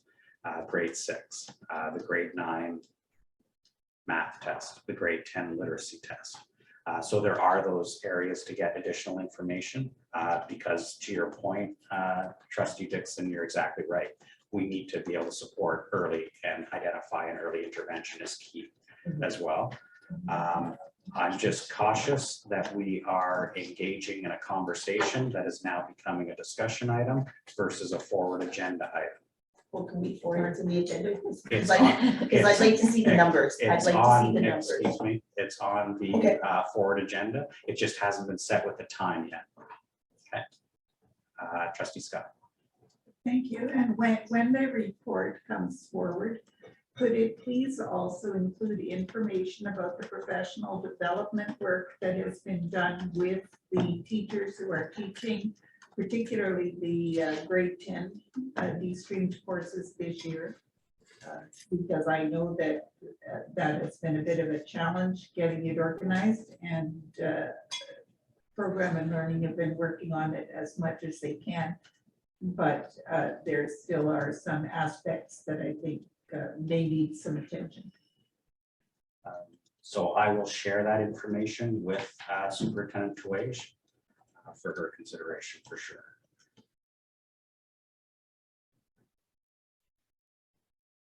Other items for forward agenda for consideration. Okay, So now we are on to the additional non-voting representatives for other OCDSB committees. So the first one is Committee of the Whole. That is a critically important committee for the members of SEAC because it's your opportunity to be able to provide information directly to, to provide SEAC information, SEAC's perspective on various things directly to trustees in the consideration they're engaged in at the meeting. The additional responsibility is to bring back to SEAC at our monthly meetings. Here's the matters related to special education that were discussed at Cal, and here's the decision that was made. And there might be other things that come up that would be of interest, you as the representative think might be of interest to the members of Cal, members of SEAC rather. The meetings are streamed, so you can do it from the comfort of your own home. It's an opportunity, it's one of those key ways that SEAC can pass the information directly to trustees beyond the ones in this meeting. So, and there's, are we back to 2 of those a month? Do we know, Lynn? Our Committee of the Whole. Yeah. That's what I understand the chair is recommending. Right, so it's 1 or 2 times a month on a Tuesday. Yeah. Sometimes in the past, the Committee of the Whole representative has taken a look at the agenda and realized, okay, so we've covered the items related to special education. I probably don't need to remain longer, but it is an important part of the work that we do at SEAC. So I'd like to now open the floor for nominations for the Committee of the Whole representative. Trustee Scott. Yeah, just so everybody knows, there's only one Committee of the Whole in January, but there are 2 scheduled for February and March and so on. Most months there will be 2, I expect. Okay. So generally speaking, 2 Committee of the Wholes and 1 board meeting each month. We'll get to some of the others in a minute. Looking for nominations, either self-nominations or others to nominate somebody else to be the Committee of the Whole representative. In some situations, 2 people have been nominated and they kind of take turns. I would like to nominate our chair, Kathy, to sit on as our rep at Committee of the Whole. Is there a seconder for that? You can't say no yet. You can't say no yet. She's getting ready now. Yeah, I'll second. Maggie Mayman seconds. Kathy, do you accept the nomination? Unfortunately, I am on the ice coaching pretty much every Tuesday night, so I unfortunately will have to decline. Also equally possible are people who are tuning in remotely, but voting members on the committee may choose to step forward.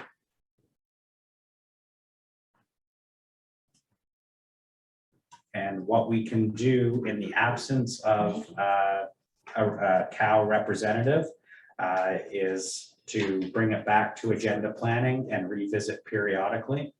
As maybe members now have time, having connected with one another again at the inaugural meeting here, may want to talk with others and say, okay, I can do a couple, can you do a couple? And we might want to consider having a representative and a co-representative just for consideration of the committee. But we will talk about that at agenda planning and figure out how we're going to approach that. Yes. Given that I, for example, have a backup, an alternate person who can sit at this meeting if I'm not here, can that person be a representative on one of these other committees or not? I don't know the answer to that question. Can an alternate be on Cal as a representative? Or any of the committees? Because you can be a representative. Do you know, James? Sorry. Okay. Or are you currently representing another committee? Is that? No, like could the alternate for LDAO be SEAC's representative on one of these committees. The challenge is that they would have to be here for the SEAC meetings in order to accurately represent the voice of SEAC. Right, okay, yeah, that's fair. Trustee Scott? That's exactly what I was trying to say. So we're going to pause on that one and see. And like I said, we'll take it back to agenda planning. So the next item, 8.2, is Committee of the Whole Budget. We call it CAL Budget, so because we have acronyms. But CAL Budget tends not to meet too early in the year. But having said that, we are now at December and things are picking up speed as it relates to developing a budget into June, for June approval likely. 24th of January. So it is starting up on the 24th of January. There will be a series of meetings scheduled. Sometimes there are more meetings depending on the nature of the conversation. The CAL budget representative from SEAC has an opportunity to represent at that meeting SEAC's perspective. And as a result, the perspective of SEAC as it relates to all students with special education needs in the district, as well as that important piece about bringing information back to SEAC so they understand, the committee understands what the nature of the conversation has been and whether there are any decisions to make. The budget process, for those who don't know, is broken in two. The first process focuses on academic staffing because we have collective agreement timelines to meet. And then the second part is an overall board staff recommended budget. And all of these come together to be approved as a final OCDSB budget. So there are several meetings. Again, they will be hybrid. So an opportunity to tune in virtually. And I don't know, they're likely not consistently a night. I think sometimes they're Mondays, sometimes they're other days, depending on availability within the board calendar. So they do vary. We could consider also the same thing about a co-representative to share the load as that process continues. This budget process will be different than ones that we've been through before. Not having seen any of the numbers, we have a large number of new people, both at the trustee table, but also at the staff table. So this budget process will play out differently than what we've experienced in the past. And it would be worth SEAC's consideration, recognizing if you're not able to make the commitment tonight, to do some thinking about it between now and our January meeting so that SEAC can be represented at those meetings. Peter, it might be useful if you just ran through all of the different positions Committee? here so that Yeah. you get a little, you know, if you're going to pick one, you kind of get a bit of a sense of the different ones and what the commitment is. So they are all represented under item 8 in the agenda. We'll be looking for representatives for the Advisory Committee for Extended Day and Childcare Programs. Which involves what, for example? In terms of time commitment, Okay. Mr. Warner. So I have been SEAC's rep on extended day, full day kindergarten last time I saw it. They typically meet once a month, sometimes longer gaps. Last one was canceled because they didn't have quorum. It tends to be very operational as opposed to theoretical or procedural. They were worried about snacks. That was a huge discussion the last time around. So I know it's important, especially when you're 6. It's not a big commitment. Frankly, it's a good introduction to how committees work and how the process of acronyms and EduSpeak kick in. So not a long commitment on extended day. Thank you very much. Sue. Just had a question about, so SEAC representatives on other committees are voting or non-voting members of those committees? They are non-voting members, but they do have a seat and can speak. Great, thank you. So there's that advisory committee for extended day and childcare. There's an observer for board meetings. So the observer is exactly that. You're allowed to observe the board meetings. You're not allowed to participate. The participation occurs at committee of the whole. Your responsibility there, one meeting a month, would be to bring back any decisions or discussion that occurred at board meeting on matters related to special education programs and services for students in the district. Trustee Scott. And I would note that the board meetings are all live streamed. So if you're just observing, you could observe from home, or in a pinch, you could watch the live stream, which is posted pretty quickly after the meeting on the web, and watch the live stream as long as you did that before the next SEAC meeting. So there are some various options for that.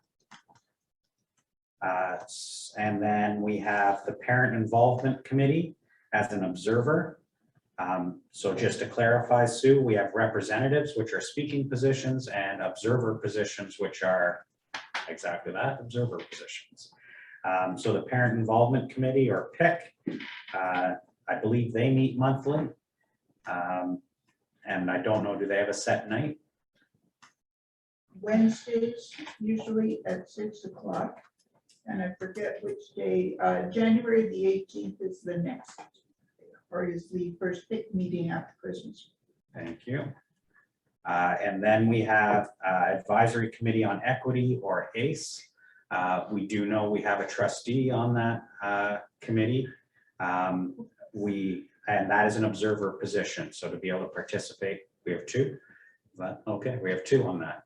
And they're both here. And they're both here. So we do have an opportunity to put an observer in that committee.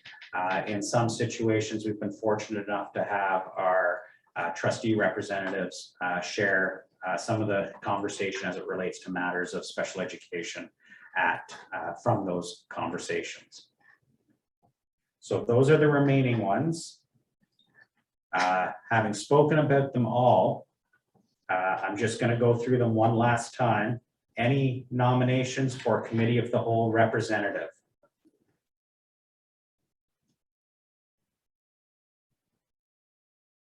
Any nominations for Committee of the Whole budget? Terry. I will self-nominate as CX rep for Cal budget. For Cal budget. Is there a seconder? Sue Cowan. Don't need to ask you if you accept it. Are there any other nominations? Seeing none. Quickly before he recants, can I get a motion that the office of, or the Committee of the Whole Budget representative be closed? Nilly Kaplan-Murth. So that's closed. Congratulations, Terry, on being the Cal budget representative.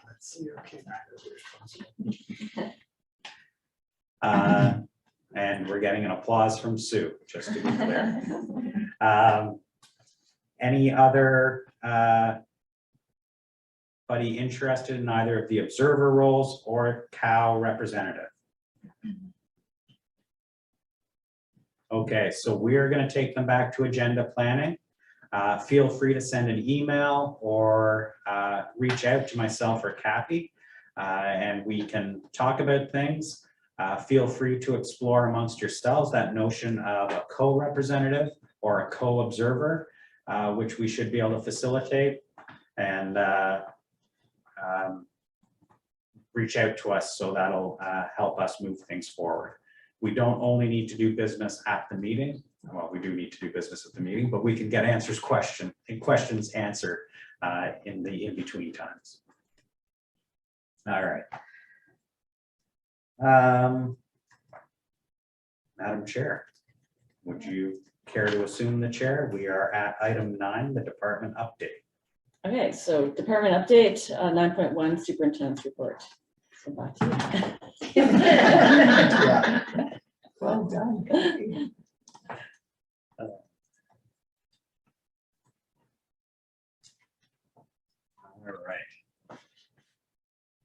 do apologize about the amount of hair I'm taking up tonight. Okay, so in terms of a department update, as many of you will know, Camille Williams-Taylor has accepted a position with the Durham District School Board. Camille has been a tireless advocate for students with special education needs and for mental health and well-being. I've certainly benefited from having her as a mentor and a guide and as a director over the last little while.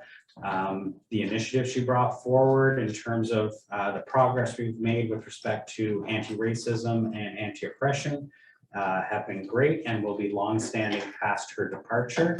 But of course, we wish her all the best in an exciting new adventure as director of Durham District School Board. The Board of Trustees has appointed Executive Officer Michelle Giroux as the interim director of education. So she will assume that role effective January 9th, 2023. Michelle's been a member of the senior team for over 17 years. She's got a ton of experience in good governance and a deep understanding of policy and procedure, but also very well versed and very competent when it comes to strategic planning, which is extremely important, as we've talked about earlier tonight and we'll talk about in the next few minutes. But aside from that, she does have a deep understanding of education and pedagogy. And given her awareness and knowledge and understanding of operations within the district, it will bring us some much needed stability and consistency while the trustees engage in a director search heading into the winter and spring of 2023. So definitely congratulations to Camille, but also congratulations to Michelle Giroux on her appointment. I mentioned earlier, we are very happy to be able to share the news of a new system principal, replacing Amy Hanna after her promotion. Deb Lyon is currently principal at Crystal Bay Center for Special Education. She has a wealth of experience in all areas of education, but also in special education with a pretty unique population of students. Students with complex developmental profiles, students with medical fragility, and so on. And it'll be, she will be a great addition to our department. And she will be here in our January meeting for a formal introduction. But very happy to have Deb joining us. Also very happy to share, we have an acting supervisor of social work. So Melissa Chung is an existing social worker that we have in the district who's had several years experience supporting students' mental health and well-being. And she has stepped forward to take the acting supervisor of social work role, which allows us time as a leadership team to conduct a fulsome search for a new supervisor of social work. Last night, we held a very successful secondary gifted program information session for parents and caregivers. It was virtual, led by staff that we have here, but it was attended by over 180 parents and interested people online. They were provided with an overview of the program, the locations, the application process, and the criteria for admission. So we wanted to make sure that we shared that information with them. There were a lot of questions fielded, and from those questions, we are creating a frequently asked questions document that we hope to be able to share as it reaches a final edition. We are also going to take the slide deck and that FAQ and post it on the district's website under the secondary special education consultation tabs. Thank you. But very, I mean, it speaks to the commitment that parents and caregivers have in wanting to understand that program a little bit more. And certainly hats off to the team and the committee that pulled that together to help make sure we were sharing information in a timely manner, because now's the time when 8th graders are taking a look at 9th grade options. I've mentioned a couple of times tonight our strategic planning process. Our existing strategic plan comes to an end in 2023, and we are underway to developing our next strategic plan. I did ask the committee earlier, back when I was chair, to review capturing outcomes. How do we know we are making a difference? And like I said, we will get that into the minutes, or at least a link in the minutes, so that you have that handed to you, or we may distribute it via email, whatever is easier for us. But please do take a look at that, because we need to establish a baseline of understanding about where we got to with our previous strategic plan, and how do we want to proceed in terms of at making advice to staff and trustees about the next strategic plan. Currently, Trustee Scott, is there a question, or do you want me to? You go ahead. Okay. Currently, we are engaged in an environmental scan. The environmental scan is a research report that creates a profile of the district by drawing on various data sources from departments, highlighting population growth, trends, demographics, enrollment trends, programming, technology, human resources, data, and other quantitative and qualitative data. So that will form an environmental scan, a current lay of the land kind of document that will help inform some of the decision-making going forward. Getting community involvement and committee involvement is absolutely critical, so that we can create as comprehensive a strategic plan that will make a meaningful difference for students in our district. So there are multiple ways, and we could use your help to make sure through your associations that this information is shared, so that we're hearing from as many voices as possible. We know that we hear from some voices a lot. We also know that we don't hear from some voices, and we're asking for your help to help ensure that we hear from as many voices as possible to inform the decision moving forward. New this year is a couple of different participation pathways.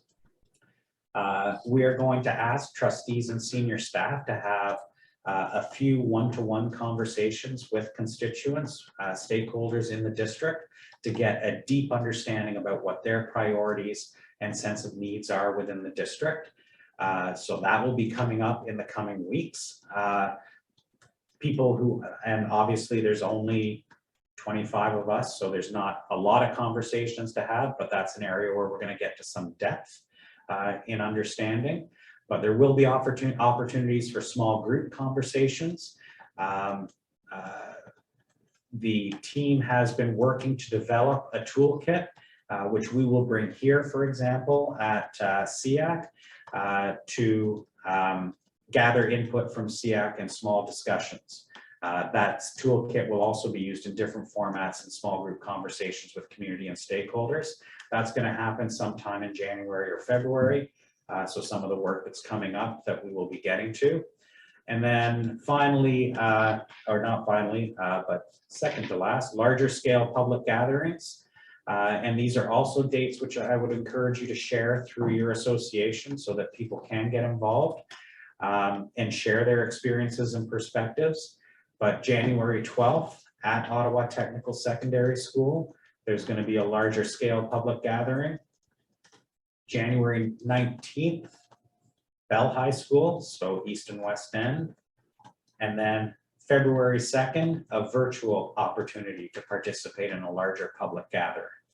We're also making attempts to make accommodations for language and translation and that kind of thing, to make sure that we are accessing the full scope of the diversity of our stakeholders, that are in the OCDSB community. And then finally, online conversations.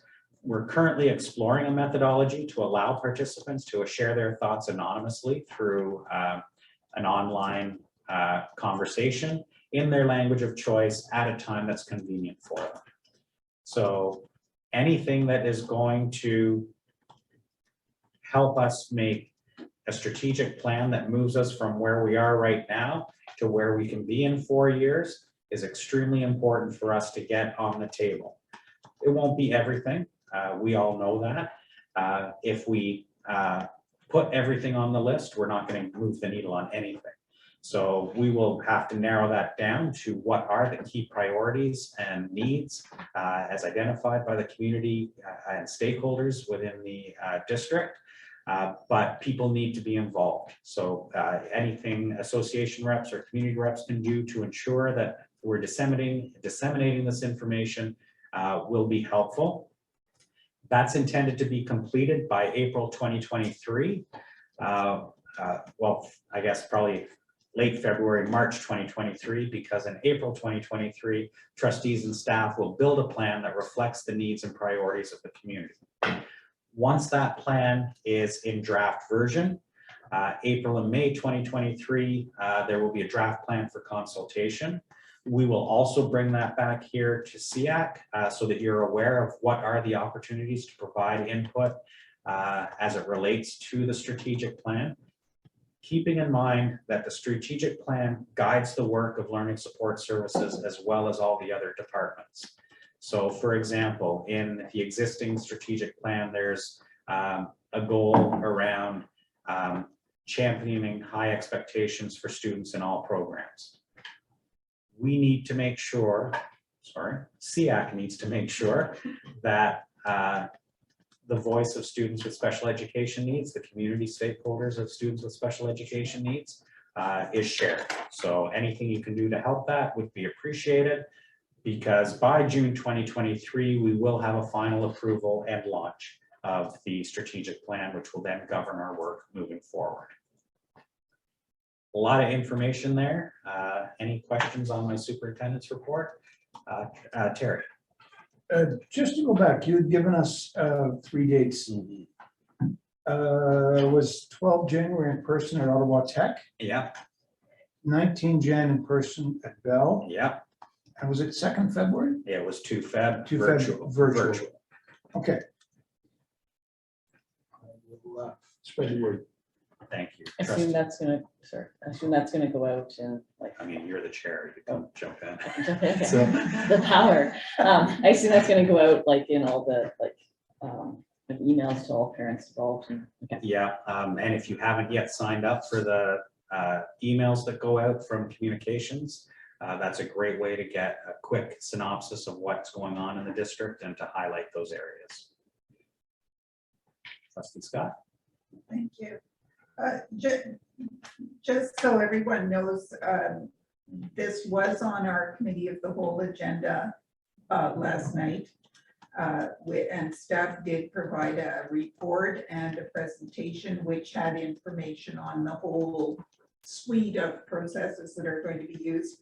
I don't know how long it's going to be before communications go out inviting people to that. But if it would be possible, perhaps if James could send the link to the SEAC members to that report and the attachments that were on the committee of the whole agenda last night, that would be an opportunity for everybody to get their heads around all of the pieces if they can't remember in their heads everything that Peter said. Not that it wasn't memorable. Thank you very much, Trustee Scott, for that. I don't know if I have to pay extra for that kind of but so yes, and also thank you for reminding me, because there were also a number of comments by trustees around considerations for moving forward. So there might be some massaging and adjustments to the plan that I've just shared that will be brought forward. Trustee Kaplan-Murphy. No, I was just gonna say that it was item number 9.1 and 9.2 last night, and the graphs might be helpful for people to be able to see that. Okay, thank you. So Any James, other questions? I just want to confirm James is going to send that link around. Thank you. Okay, any other questions? Okay, so speaking as an association rep, I just, on behalf of ABC, we're super happy to see like the huge participation and the opportunity for parents to hear straight from the board rather than us in our association. We're sort of, you have a far more reach, which I think is a lot more equitable. So super excited to hear that, and hopefully we can continue going forward. So So we guess moving on, or do we have to accept your report? No. No, okay. So moving on, 9.2 was removed, so 9.3, memo 22-124, location of specialized program classes. Back to you. Thank you very much. And I think people are tired of hearing from me for a little while, so I'm going to turn it over very quickly to Manager Kay. Thank you, Superintendent Simmons. I'm normally the one that talks too much, so this is kind of delightful. Yeah. So what we have for your review this evening is the first in a series of memos and reports that we bring to SEAC that do outline our specialized program class model. So annually, we do provide SEAC with all of the locations of the various types of our specialized program classes. And the reason for this is that there are often some small changes year over year. So certainly we don't take lightly changes to our specialized program classes. Moving, adding, closing classes is all very complex work that is certainly a big undertaking for our schools. So we do annually participate in a process to review the anticipated needs and how as a district we're going to address those needs. But we are also equally cognizant that opening classes and moving classes and closing classes do have lots of impact. So this evening, especially since so many on the committee are new, I will provide an overview of the information that is provided in the chart because I'm sure it could look a little overwhelming. We have specialized program classes that serve children and youth, both in our elementary panel as well as our secondary panel. At the elementary level, we do have 11 different types of specialized program classes with a grand total of 146 classes across the district. In terms of the some of the information that you'll see contained within this chart, it does provide the name of the school where the class is located, the number of classes at that site. The GR stands for grade, and that is divided into primary, junior, intermediate at the elementary level. And then we do endeavor to ensure that our specialized program classes, as much as is possible, are spread geographically over our entire district, which is very large from a geographic perspective. And our district is divided when we discuss specialized program classes into 5 geographic zones. Those include the far east, the west, the far west, and the south. So under that geo zone, those are the letters that correspond to that. So I will highlight for the committee some of the changes that did take place year over year. With respect to some of our specialized program classes. So with our classes that serve students that do have developmental disabilities, we did close an intermediate class at Bell High School last year. And you'll notice when we get to our secondary panel that we did open a third class for students with developmental disabilities at the secondary panel. So that shift was to accommodate a group of, a cohort of students that was moving from elementary to secondary. We did close one of our dual support programs last year. Again, when we had a significant number of students moving from our elementary to our secondary panel, and we did anticipate that district needs could be served with 2 classes rather than 3. So we did make the decision to close that class. I will mention that when we do close classes, we do ensure that there is a plan in place to support any student that may be impacted by a class potentially closing. While I'm in the developmental disability category, I will mention that that type of class is a little bit unique in that the locations include our semi-integrated disability classes that are hosted at our community schools, as well as the classes that are at our 2 specialized sites that are Clifford Valley Public School and Crystal Bay Special Education Center. With respect to elementary gifted last year, we did close a virtual class that had been created over the course of the pandemic, as well as an English and a French immersion intermediate class at Broadview Public School.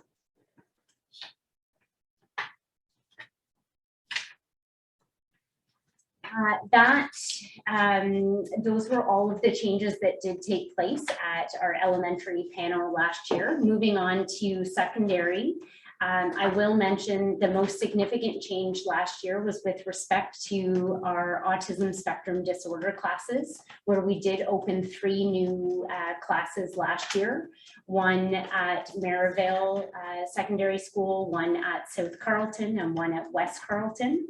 And that is certainly something that I'm sure the committee will continue to hear about.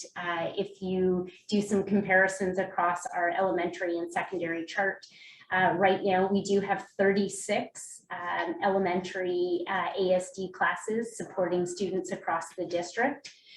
With the addition of 3 new classes at the secondary level this year, we are up to 20 classes. So as those students from elementary move into the secondary panel, we have been in a position that just to accommodate students moving from elementary to secondary, we've had to open a significant number of classes, and that trend is certainly continuing as we move year over year. It is important to note that especially as the committee gets to topics like budget, our autism spectrum disorder programs have the highest staff ratio of any of our specialized program classes in the district, with 1 teacher, 2 educational assistants for 6 students. So they do, staffing costs alone are in the neighborhood of $250,000 for each of our ASD specialized program classes. As I mentioned earlier, we did open another class supporting students with developmental disabilities at Bell High School. And that does conclude any of the changes to our specialized program classes for the current school year. So with that, I will stop talking, and certainly if the committee has any questions, I'm certainly myself or Kate or Peter will do our best to address those. Okay. Thank you. Any questions? So Lynn, go ahead. Okay, certainly it is good to see that there are being some new classes created, particularly at the secondary level, to accommodate students who basically aged out of the elementary programs. I have 2 questions. Number 1, I'm at a loss to understand why the new ASD program at South Carleton is described as far west, when other programs that are at Goulburn Middle School, which is considerably north of South Carleton High School, are described as south. Lynn, I can always count on you. I do believe that's an error. It should have been in the south zone, so we will adjust that. That is great. That makes a lot more sense. The one question I have though about the classes at South Carleton and also the one at West Carleton, and I'm just trying to remember if there's any, I don't think there's, oh yeah, there's a dual support program at Osgood Township as well.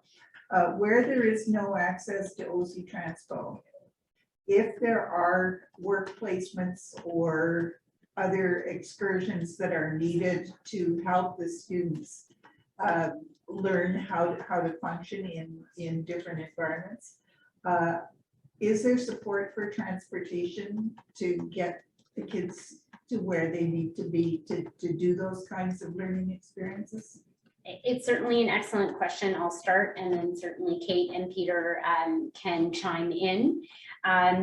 We had for many years not put classes at those sites because there was not as much access to some of the community resources that we have in our more urban locations.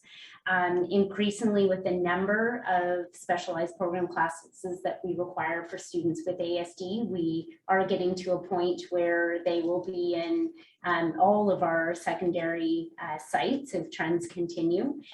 So those are new classes, and we have certainly worked with the school teams at those sites to address that.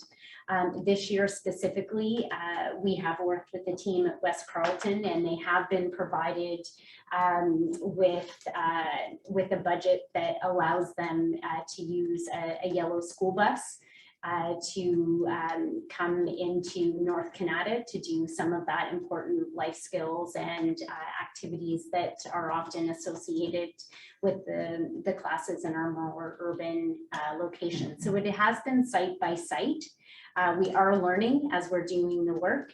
And just as an example, sometimes the resources in the areas of the schools can be quite unique. So at West-Carleton, they have proximity to the Mixed Giving Outdoor Education Center, which is a unique feature that some of our other programs don't have access to. So certainly working with each of the sites to see what access they do have available for that. It's an excellent question though, Lynn, because it is work that is new to us as we start expanding the locations that these classes are located. Thank you very much for that. And I hope that, given that the rural environment does provide a number of different unique kinds of out of school learning experiences for students, I hope that some of the students who are in the urban and suburban settings are also able to take advantage of those in addition to or as alternatives to some of the urban kinds of activities that they have access to. It's very much, it needs to be a two-way street. If I can just add, so there isn't a direct budget line to support that transportation. We are supporting it through the Learning Support Services departmental budget, but it was something that we hadn't considered originally. Thank you for that.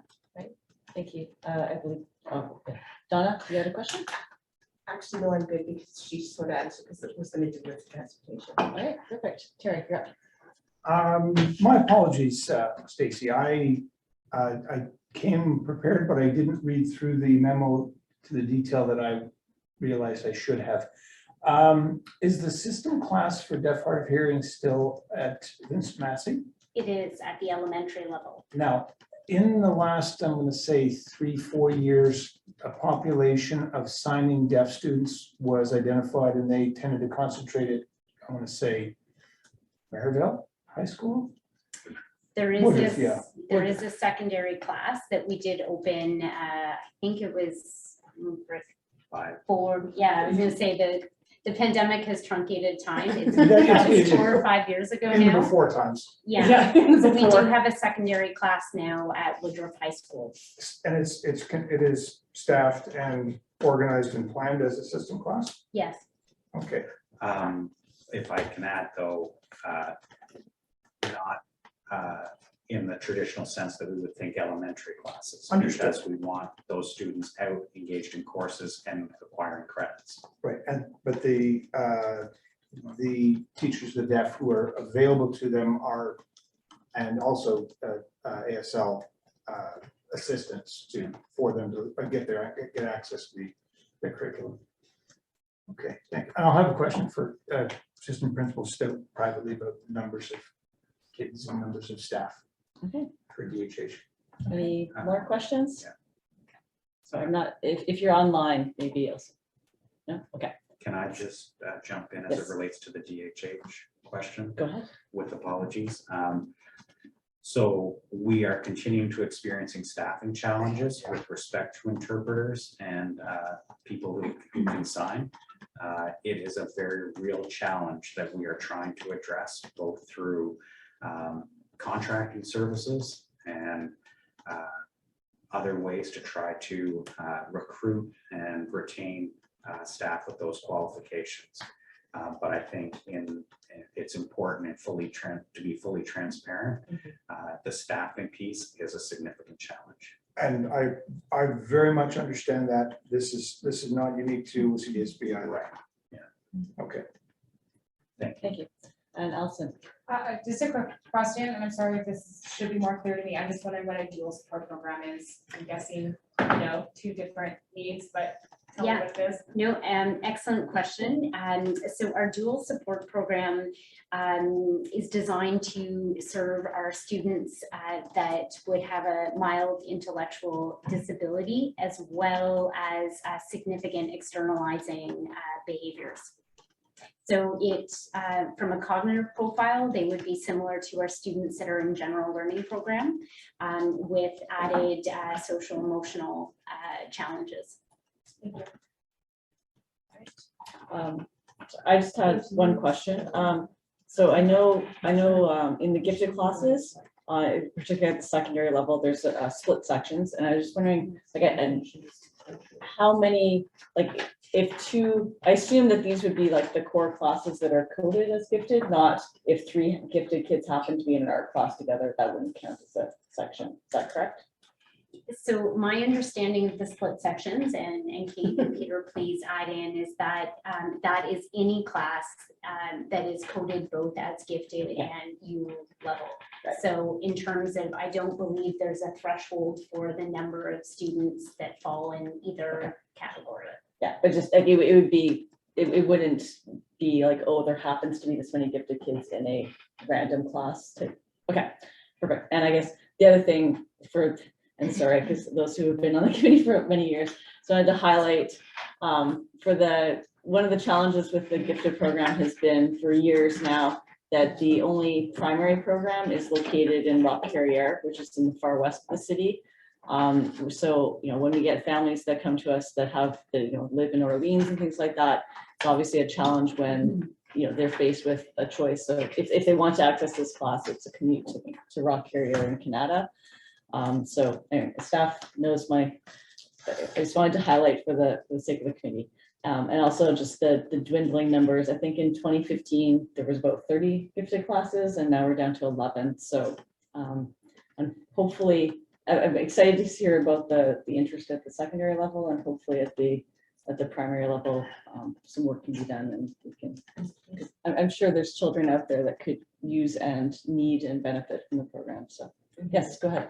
So actually, my question relates to that, which is, if we look at over maybe the last decade or so, what has the general trend been? You spoke to the ASD programs needing to expand, maybe even ending up in every secondary school. What has the trend been in terms of gifted programming and other and is that coming from the province, or is that something that's decided at a board level? So I'll start. So the trend has been a downtrend for sure. We are regularly receiving fewer and fewer referrals.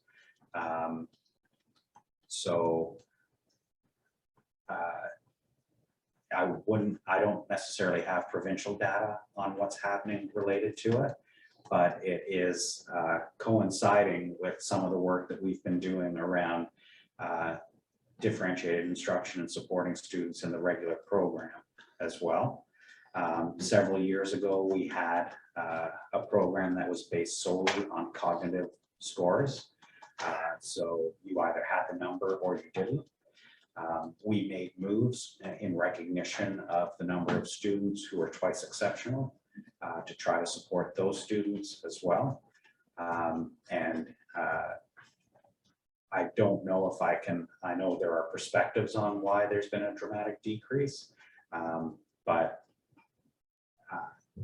there's also the perspective that the nature of our regular classrooms at this point can also meet the needs of those students. in their community settings. Kathy is probably going to speak up in a second, and respectfully, we'll definitely turn the table over to her on that. But we are seeing a different type of student, a different profile of student in our gifted classrooms than what we saw before, because they were excluded before from, because they, like a student who's gifted LD may not have this cognitive scores on a straight number profile to get into the program. And we made moves to make sure that all those students had access as well to the program. I don't want to totally derail, and I promise I won't turn every meeting into a gifted soapbox, but it's just kind of a larger topic, and maybe we could chat offline. Oh, sorry. Yes, Connie. Hi, so I am the representative for PSSP, which is the psychologists, speech pathologists, social workers, occupational therapists. I'd just like to raise the point that there's equity issues with respect to psychological assessments that can identify gifted students. And over the last many years, we have had shortages and vacancies in our student services staff. And functionally at the school level, we prioritize very carefully with the school teams. But that leads to some students are prioritized and receive services, and some students that unfortunately are deemed lower priority have to wait for services. And sometimes it's not necessarily the gifted students that are prioritized by the team. It might be students who are perhaps struggling with learning in general. And again, I'm the parent of 2 kids that went through our gifted system, so I recognize that that gifted students can also struggle very much and benefit from those placements. But often the students that are prioritized for assessments within the board might not be the gifted students.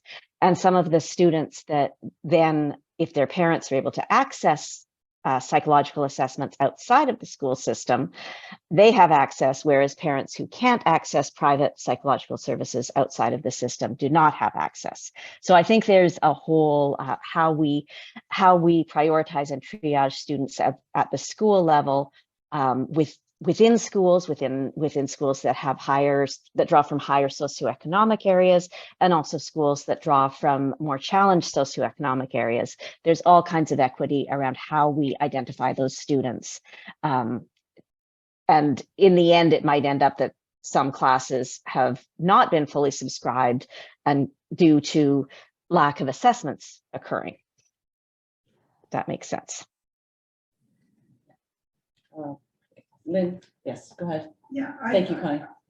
I just wanted to ask because as I recall, part of the push to try to identify some kind of universal screening tool was with a view to being able to go back to looking at every child as possibly being gifted, as we used to do way back when we had CCATs for all of the students at grade 3.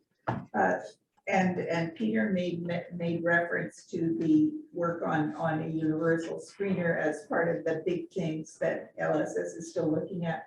So I guess 2 questions. Number 1, when might we begin to see some results of that work in looking for a universal screener? And number 2, is there an expectation that that might change how we approach the identification of gifted students? So there have been a number of reports brought through SEAC in relation to the progress on the gifted screener.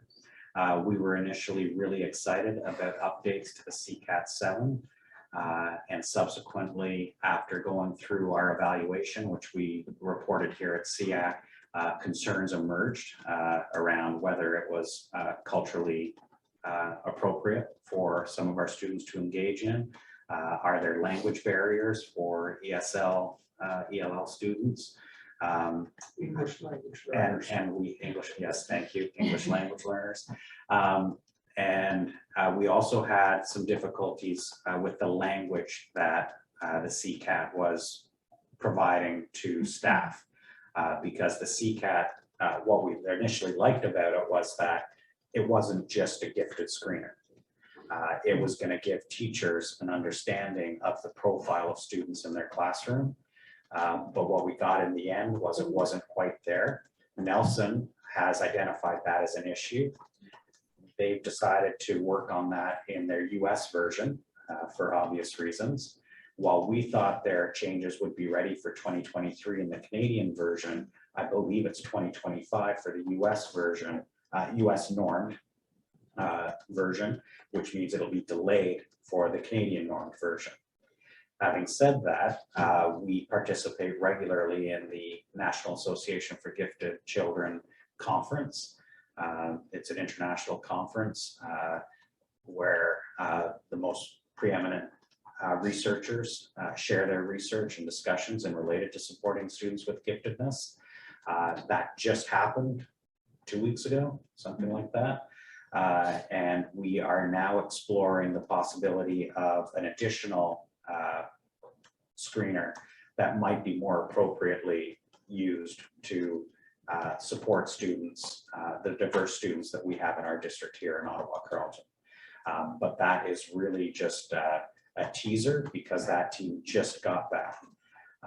We're continuing to work with Nelson, but we are frustrated in the delay that we thought was going to be addressed. And what we thought they were going to be able to provide turned out not to be, they oversold and underdelivered. So hopefully we'll continue to work with them, but hopefully we'll be able to make some moves forward. The research is solid. I believe that many students with giftedness go unidentified or misidentified. And certainly when we get to identification of students who are racialized or minoritized, the research also indicates that those students are often missed when it comes to gifted education. And we've had students within our own experience where the consideration has been for a behavior intervention program, when in fact, upon closer look, this may not necessarily be a student who would be appropriately placed in a behavior intervention program. If they were placed in a gifted specialized program, their cognitive needs would be met and the behavioral challenge as a form of communication would be addressed. And we have concrete examples where that has happened. So our current thinking is that we need to continue to explore the opportunity of the universal screener, given that we are missing students to address some of the equity issues that Connie highlighted, and there's certainly merit in research as well. So it continues, and we'll be bringing regular updates. As the committee might appreciate, the department is undergoing some extreme changes at the moment, but we will get people up to speed and running as quickly as we can in order to share more information, because in the meantime, we have students in need in the district. Yeah, thanks for that update. I think that's moving on to item number 10, committee reports. So I'm assuming since we don't have representatives from board or committee of the whole from the previous meetings that we don't have any reports. Would it be, I guess? Not from board, but oh, 10.3. Okay, 10.3, advisory committee on extended day and child care programs. It was supposed to go last week, didn't have quorum, was canceled the day before. I don't know the reason why it's having trouble with quorum. They've had a couple of efforts to generate new participants. And there's a lot of money on the table involved with that issue, and I'm really surprised that it doesn't get more attention than it does. So the short answer is the meeting was canceled. So, and it's probably 30 days hence for the next one coming up, so early January. Okay, thank you. New business. Is there any new business? Is there any new business? Sorry. getting late. I have the notes, so it's Oh. easier for me. Excellent. Okay, so then I guess the final item here is upcoming meeting dates. So January 11th is our next meeting. February 1st, March 1st, April 5th, May 3rd, and June 8th to round out the year. So yeah, hopefully everyone can attend. And I guess that Sorry, brings- I have a quick question. Yes. The 8th of, the last one is a Mhm. Thursday. Was that a kind of a typo and it should have been a Wednesday, or it is a Thursday? We'll have to take a Interesting. look at what's on the board calendar. It might have been deliberate, but it could also have been a typo. That's the June meeting you've identified? Yeah, Okay. June 8th. So we'll take that back and just confirm whether it's a typo or a required change. Okay, and I guess that brings us to the end. I guess before we adjourn, you know, if there are items that you wish to see, you know, on future agendas or items of topics for discussion, feel free to email. I'll get my email out and then we can make sure that over the course of the year, we get to topics that are of interest to you and your associations. And I guess we can adjourn. Or so we have to do a motion to adjourn? Or do you have to? I think we just Sorry. adjourn. Okay, thank you.